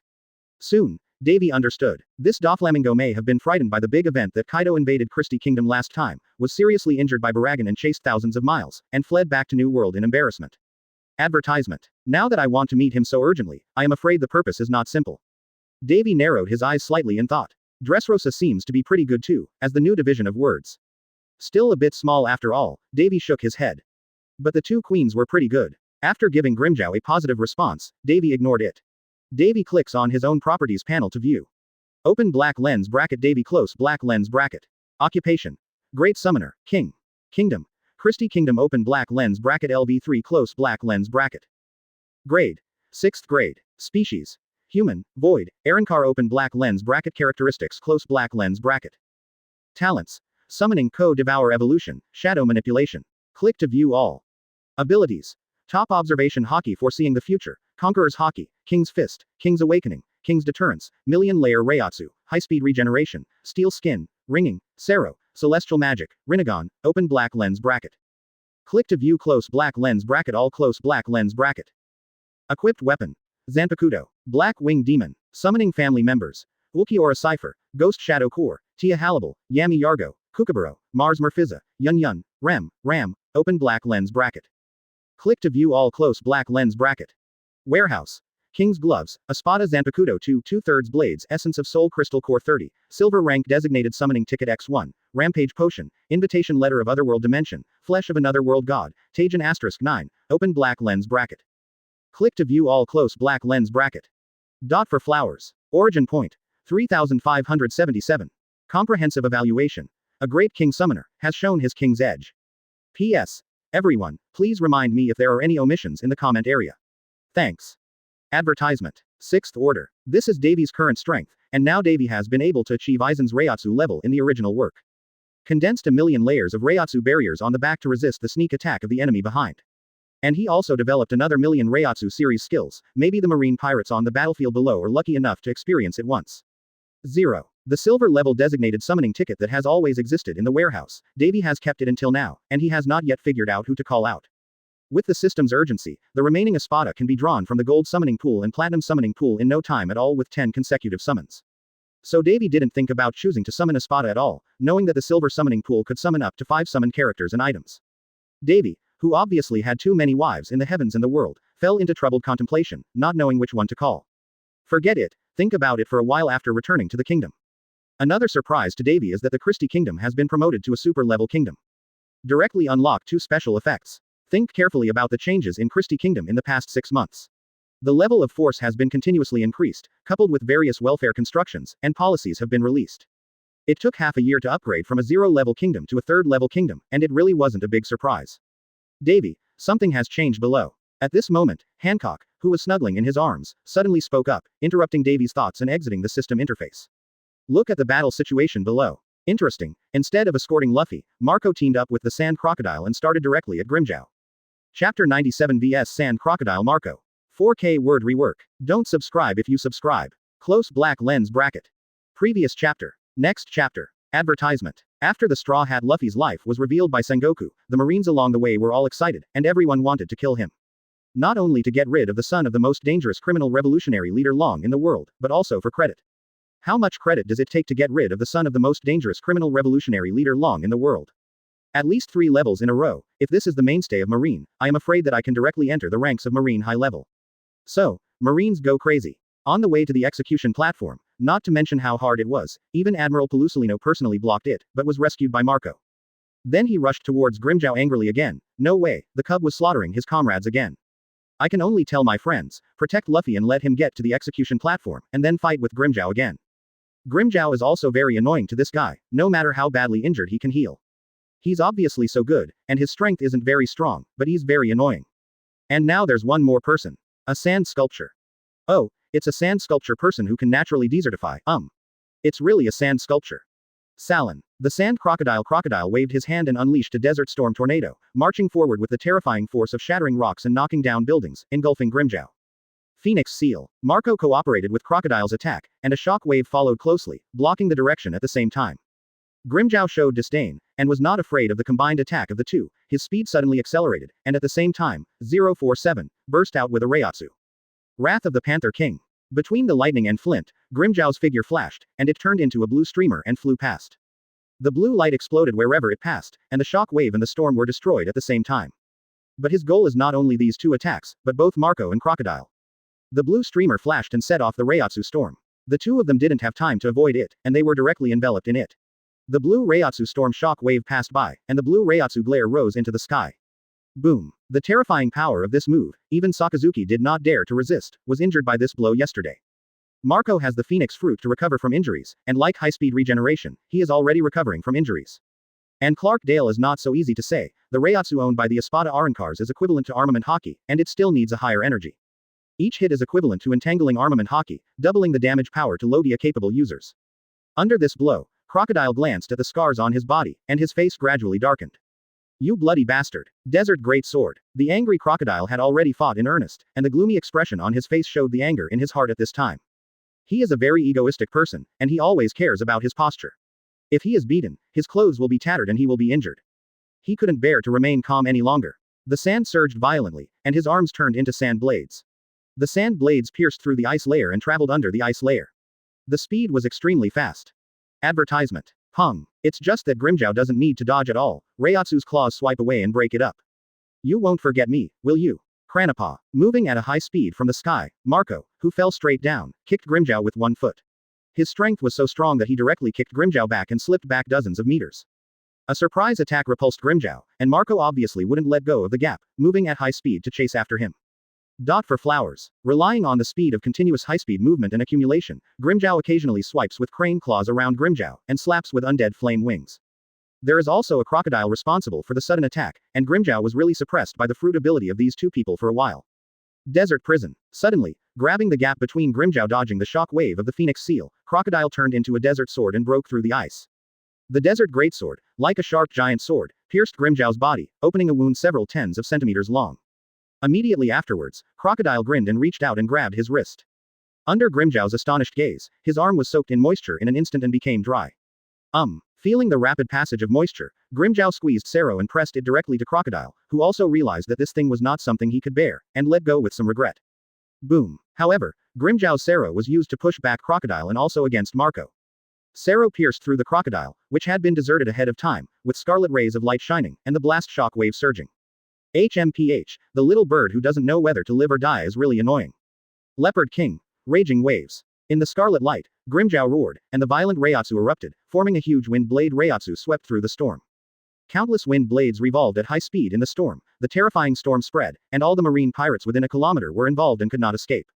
The guys involved were all screaming, and Marco tried his best to maintain his figure while avoiding and defeating those wind blades. Crocodile directly used the desert sword and hid on the ice. The big movement caused by Grimmjow once again attracted the attention of the entire battlefield. Both the marine pirates stared at Grimmjow angrily. This is the F-King ability to release the indistinguishable power of the enemy. Sakazuki frowned, and his face was extremely angry. But this is against Marco, who is comparable to Admiral. That's fine. Sengoku watched all this in silence, and Sengoku thought it would be worth it if he could get rid of the first team captain Marco. After all, if Marco were to die, it would be a huge plus and a battle for Marine. Goodbye, annoying little bird. Looking up at Marco in the sky, Grimmjow grinned, his dry left hand gripping his right wrist. The blue electric light Reiatsu condensed, and the terrifying Reiatsu energy gathered. Marco in the sky felt the attack that exuded an extremely dangerous atmosphere, and his face changed greatly. Wang Shu's flash. A huge blue ray penetrated the sky, and the entire sky became dim due to this Wang Shu's flash, and the flash that rushed to the sky burst into a dazzling light. Advertisement. The scale and power of terror it exudes shocked the world. As the attacked party, Marco's expression was extremely horrified. With all his strength, the flame wings soared and became larger by more than 10 meters, wrapping himself tightly. In the face of such a fast beam, he was restricted again, and Marco couldn't escape at all, so he could only choose to resist. However, when Wang Shu's flash was about to hit Marco, he heard the air tearing and the sound of space shattering. Empty shock. It's Whitebeard's shot. Seeing Grimmjow's devastating attack, Whitebeard couldn't stand again, and cursed Grimmjow in his heart. Standing directly on the bow to activate the shock fruit ability, a void crack spread, cracking Wang Shu's flash forward path, cutting half of it. The rest of Wang Shu's flashes continued to shoot, and Whitebeard's face changed slightly. I didn't expect that his air shock would not be able to directly tear it all apart. How terrible. Marco, hold on. It's too late to start now. Next moment. Boom. Wang Shu's flash burst flashed, and under everyone's attention, Marco's figure was engulfed in it, flashed past, and penetrated the mountain observation deck that wiped out naval headquarters. The harbor city wall behind the observation deck was also penetrated, and the hundreds of high ice wall was pierced, hitting the sea outside the island, gradually falling and then a shocking explosion. The waves swelled, blasting thousands of monstrous sea pillars, and the layers of waves rolled, rolling up a tsunami of hundreds of meters. Slamming Marineford and the towering ice wall, a large amount of seawater pours in through the hole in the ice wall. Hit the ice wall one after another, the ice wall burst and dropped a lot of huge ice blocks and expanded the hole, and more tsunami waves poured in. The marine pirates on the battlefield were all shocked, and they were about to urinate. If the terrifying amount of seawater was poured into it, I don't know how many people could be killed. Ice Age. It was at this moment that Aokiji Admiral Kuzan jumped high into the sky, raised his hand and pointed at the waves pouring into the ice wall, and a ray of ice ore shot up. The terrifying tsunami and the falling ice were all frozen. Saved. Aokiji Admiral, Eternal God. Although I'm a pirate, Aokiji is great. 39. 66.99. The marine pirates who survived have praised Aokiji, and even the pirates are no exception. Captain Marco. There. 66.99. After all the disasters, the pirates of the Whitebeard pirates found the dying Marco.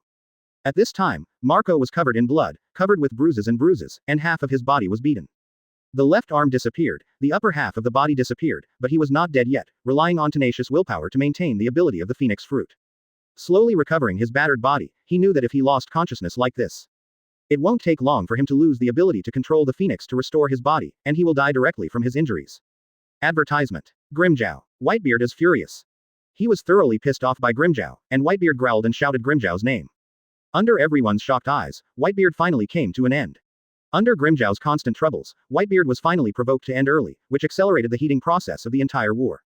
Oh, the idiot is gone. Claw of the Panther King. Faced with such a terrifying monster, Grimjow knew that he couldn't beat him, but he wasn't stupid either. Directly raising his hand, 2 claws of the Leopard King threw out explosive shots, killing Whitebeard. After doing this, Grimjow just ran away. After the fun is over, of course I have to run away. Is it possible that I still keep it for this old Whitebeard to abuse? The opponent's ability to tear the atmosphere and shatter the space completely restrained himself. Grimjow is very self-aware. 2 claws of the Leopard King were shattered, Whitebeard was furious, and a large number of Marines who did not know whether to live or die attacked him. Whitebeard showed no mercy, and directly killed a large area. After slaughtering all the Marines that stood in his way, Whitebeard came quickly to Marco's side. Marco, how are you? It can be seen that although Whitebeard's tone is somewhat calm and steady, Marco can feel his anxiety. With a pale face, Marco forced a smile and said, "Old Daddy, don't worry about it.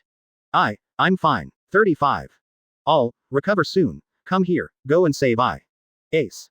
Cough cough. 99. After speaking, Marco was very labored and coughed up a few mouthfuls of blood. Feeling guilty, Whitebeard turned, his angry expression becoming more terrifying and determined. What he is most worried about in 5.3 now is, can the Whitebeard pirates really be able to evacuate from naval headquarters or? Now even at the cost of his life, Whitebeard felt that the matter had become too much of a problem. The appearance of Grimjow is no accident. Members of the Espada Corps who had never appeared before suddenly appeared in the naval headquarters. It was obvious that they were temporarily on good terms with the Kingdom of Christie. And Davy even dispatched a new Espada to help Marine fend off the Whitebeard pirates. Sengoku, haven't seen you for decades, you are still so insidious. In order to deal with me, even if you cooperate with the great enemy Christie, can you pretend to be righteous? The angry Whitebeard directly shouted to Sengoku on the execution platform, and his tone was full of anger and contempt. In order to secure the victory of the war, the Whitebeard pirates were surrounded and suppressed here, and they even cooperated with the Kingdom of Christie. Is this FK still the justice that Marine keeps lip-syncing?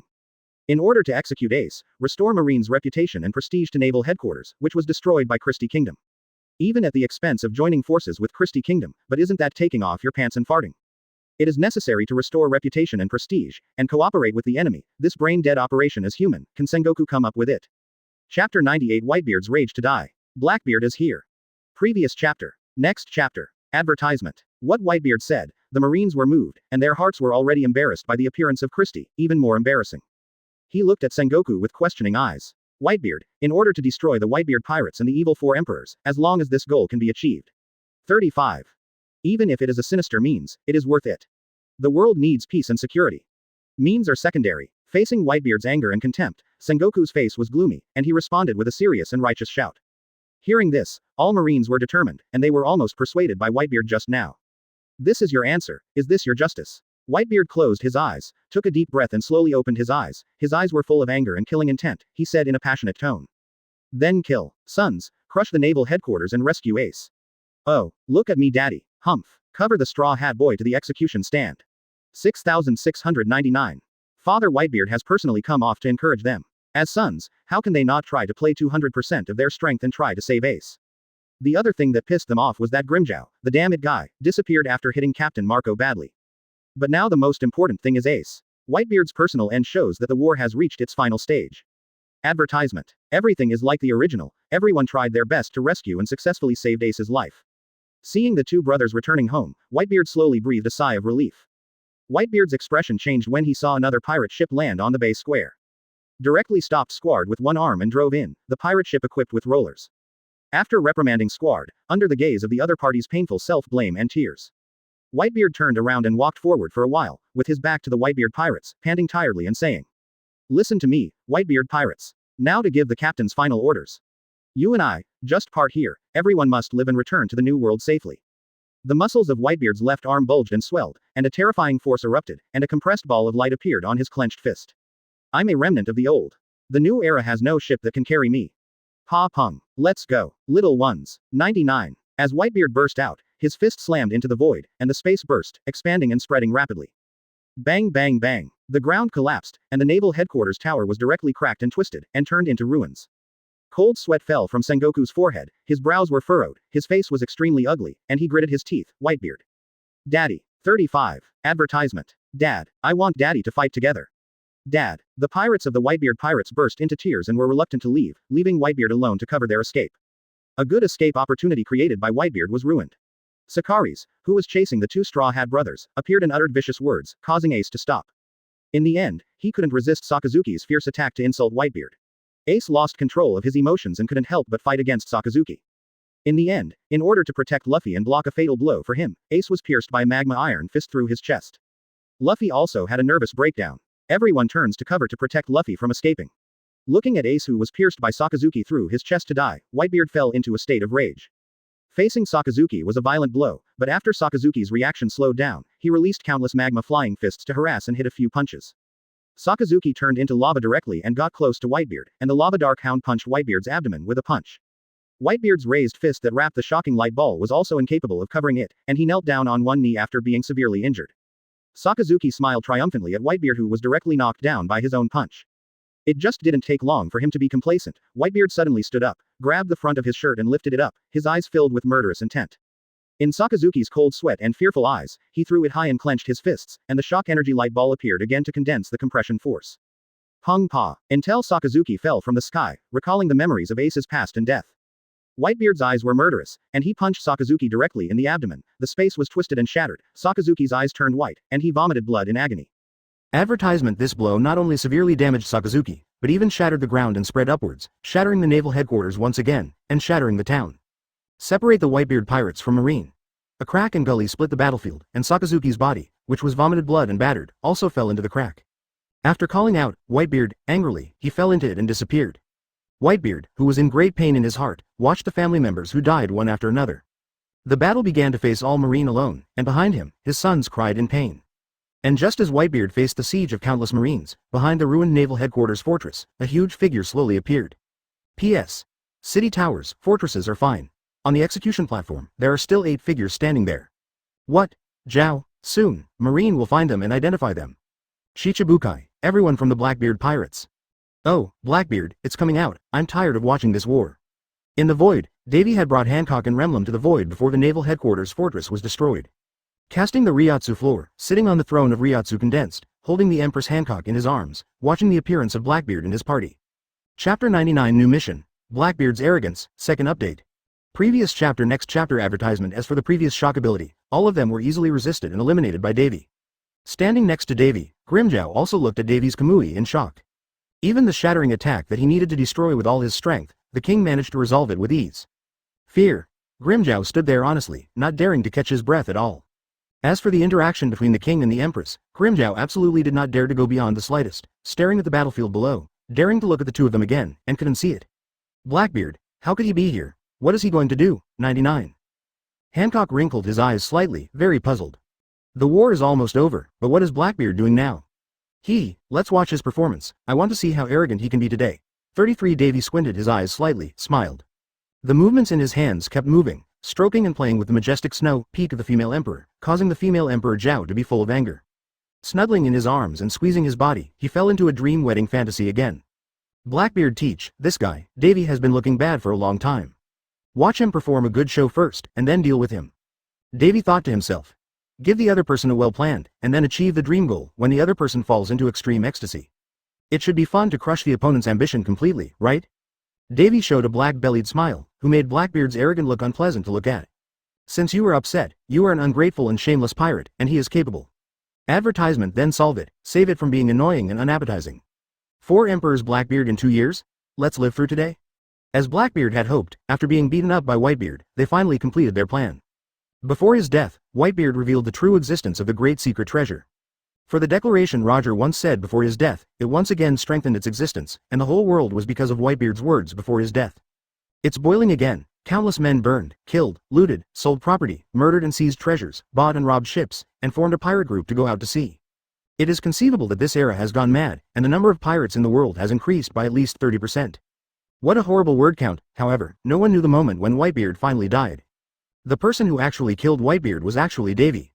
Ding, you killed 4 Emperors Whitebeard, Edward Newgate. You got 7,600 origin points, close black lens bracket. Ding. Since you killed the 4 Emperors Whitebeard, you have completed the hidden mission. 4 Emperors killer. Even a mere pirate dares to be king? Kill a pirate 4 Emperors to prove the true king. Get quest rewards. 10,000 origin points, 10 silver summoning tickets. Ding, since you completed the hidden quest, you got the follow-up quest. Mission, the Remnant Party, destroy or defeat all pirate groups under Whitebeard and announce the arrival of the king. Mission reward. 5,000 origin points, 100,000 low-level virtual. Advertisement. Mission 2, the true emperor arrives. Even the mere pirates dare to call the C4 emperors. Destroy or defeat and conquer all the 4 emperors pirates and occupy all their territory. Mission reward. 100,000 origin points, unlock the diamond summoning pool. Gee. This wave really blows through. He secretly killed the 4 emperors Whitebeard, and actually obtained 7,600 origin points from Whitebeard. As expected of the strongest man in the world, Edward Newgate. Not only did 7,600 origin points explode from him, but also 10,000 origin points for hidden quests plus a 10-chain silver summoning coupon. The Hueco Mundo, rift in the sky also drained Whitebeard's soul. Earn blood. Can Davy imagine that there will be an Ajuka's Menos Grande in Hueco Mundo? It would be really fun if Whitebeard's consciousness remained. Ha ha. This trip to the Summit War in Marineford is really not in vain, and the reward is too rich. Of the 2 consecutive missions, the first one is relatively easy to complete. If the Menos Grande Corps is dispatched now, the remnants of the Whitebeard pirates can be wiped out. Asterisk. As for the second task, it will take a little longer, but it can be completed without difficulty. It's just that the quest reward was a bit surprising to Davy. It turned out to be 100,000 origin points, and it also unlocked the diamond summoning pool. You need to know that killing a Whitebeard only gets 7,600 origin points from him. And the hidden mission completed by killing Whitebeard is only 10,000 origin points and 10 consecutive silver summoning tickets worth 1,000 origin points. Now it's just destroying the remaining 4 Emperor's pirates, and they can still get 100,000 origin points. Advertisement. More importantly, the last mission reward, the strongest dragon in the fairy tale world. The world-destroying black dragon, Akunorokia, 0. After he completes this task of defense, I am afraid that Akunorokia will not be needed. Dang Dang is able to obtain a large number of origin points by completing this 4 Emperors mission and by killing the 4 Emperors and the pirates of their cadres. Straight to the wave after wave of platinum summons and diamond summons. Davy believes that he will definitely be able to obtain a large number of summoned characters, and the power of Christie's kingdom will be greatly improved, without the power of the world-destroying Black Dragon. You can directly overthrow the world government and naval headquarters. No matter what, the world government has 5 elders, the master of the 5 elders Yim, or the ancient ultimate weapon Uranus controlled by Yim. Destroy them all. While Davy was thinking about these things, Blackbeard Teach on the naval headquarters bay battlefield suddenly shouted after obtaining Whitebeard's shock fruit ability. Christy Davy, you bastard, at naval headquarters. Hey, see my strength. Now my strength is not much worse than yours. Hey. Do you want to try to cooperate with me? How? After getting this world, you and I will share half the world. Come out, Davy, thief, ha ha ha ha. The arrogant and rampant sound of Blackbeard Teach resounded throughout the battlefield. Chapter 100 Clown, you deserve it too? 3rd, previous chapter. Next chapter advertisement. Blackbeard Teach, who had just shown the Marines their new abilities, was inflated, thinking that naval headquarters was nothing more than that. He has the world's strongest dark fruit, and the world's most destructive power of shock fruit. Naturally, the Marine Admiral Marshals had been ignored, and their mentality was extremely inflated and arrogant. So think you've surpassed any Espada in Christie's Espada Legion. Coupled with these powerful subordinates he has the qualifications to talk to Davy. Whitebeard is too old to realize the true terrifying power of the fruit, but he is a man of integrity. I, Blackbeard Teach, have surpassed Whitebeard as the strongest man of the new era. Even though it may not be the strongest right now, Blackbeard Teach has confidence. With the terrifying subordinates, 047, he recruited and impelled down in his fruit ability, he will definitely be able to sit on the position of the 4 emperors in less than 2 years. It only took a few years to become the real #1 and strongest man in the world. Hey, is King Davy of Christie's kingdom really here? Just kidding, is that terrifying demon king Baku-kun really here? Huh, what are you afraid of? Blackbeard Teach really has such a strong strength, then let him bite the dog with Davy, and let our marine fishermen benefit. 66.99 Seeing Blackbeard swollen and confident shouting, many marines talked about it. My heart suddenly became happy. Yes, that's right, very right brother. They haven't forgotten that there is an admiral candidate and several vice admiral in naval headquarters, more than 10 rear admiral and tens of thousands of sailors have all died at the hands of Christie Kingdom. How could they forget this deep hatred? Advertisement. How strong is Blackbeard, who now has Whitebeard's ability? Since he dared to speak directly to the man, it meant that his strength had really reached a terrifying level.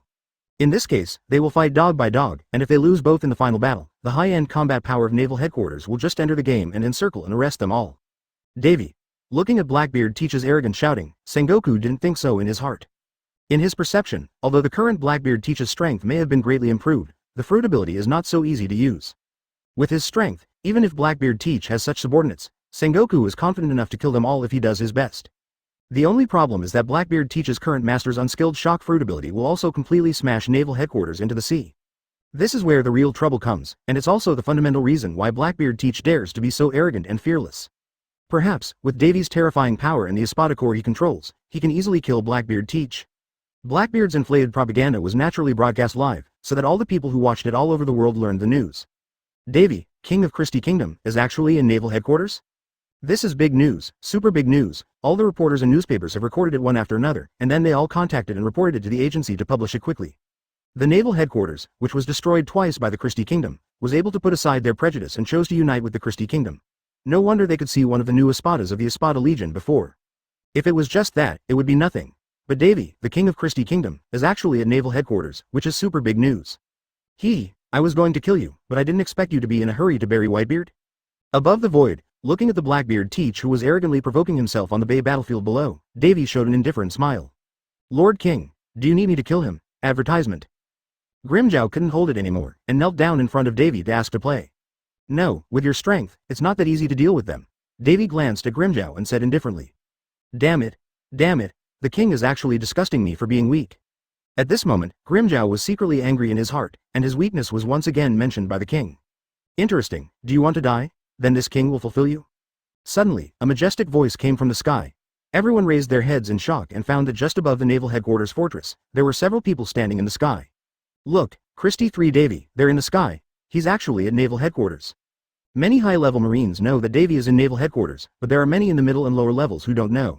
Such as Smoker Toshigi. They were all recruited Marines, although they were trained from outside naval headquarters. Even the pirates were shocked. Not to mention the people watching live broadcasts from all over the world, it just became trendy. The reporters of the newspapers took off directly in place. There are too many big news in one day today. And this is also the first real appearance of Davy since he registered. Absolutely big news. Thief ha ha ha ha. How is it Davy, what do you think of my proposal? Advertisement. With your strength and your Espada core, Menos Grande core, plus my pirate core.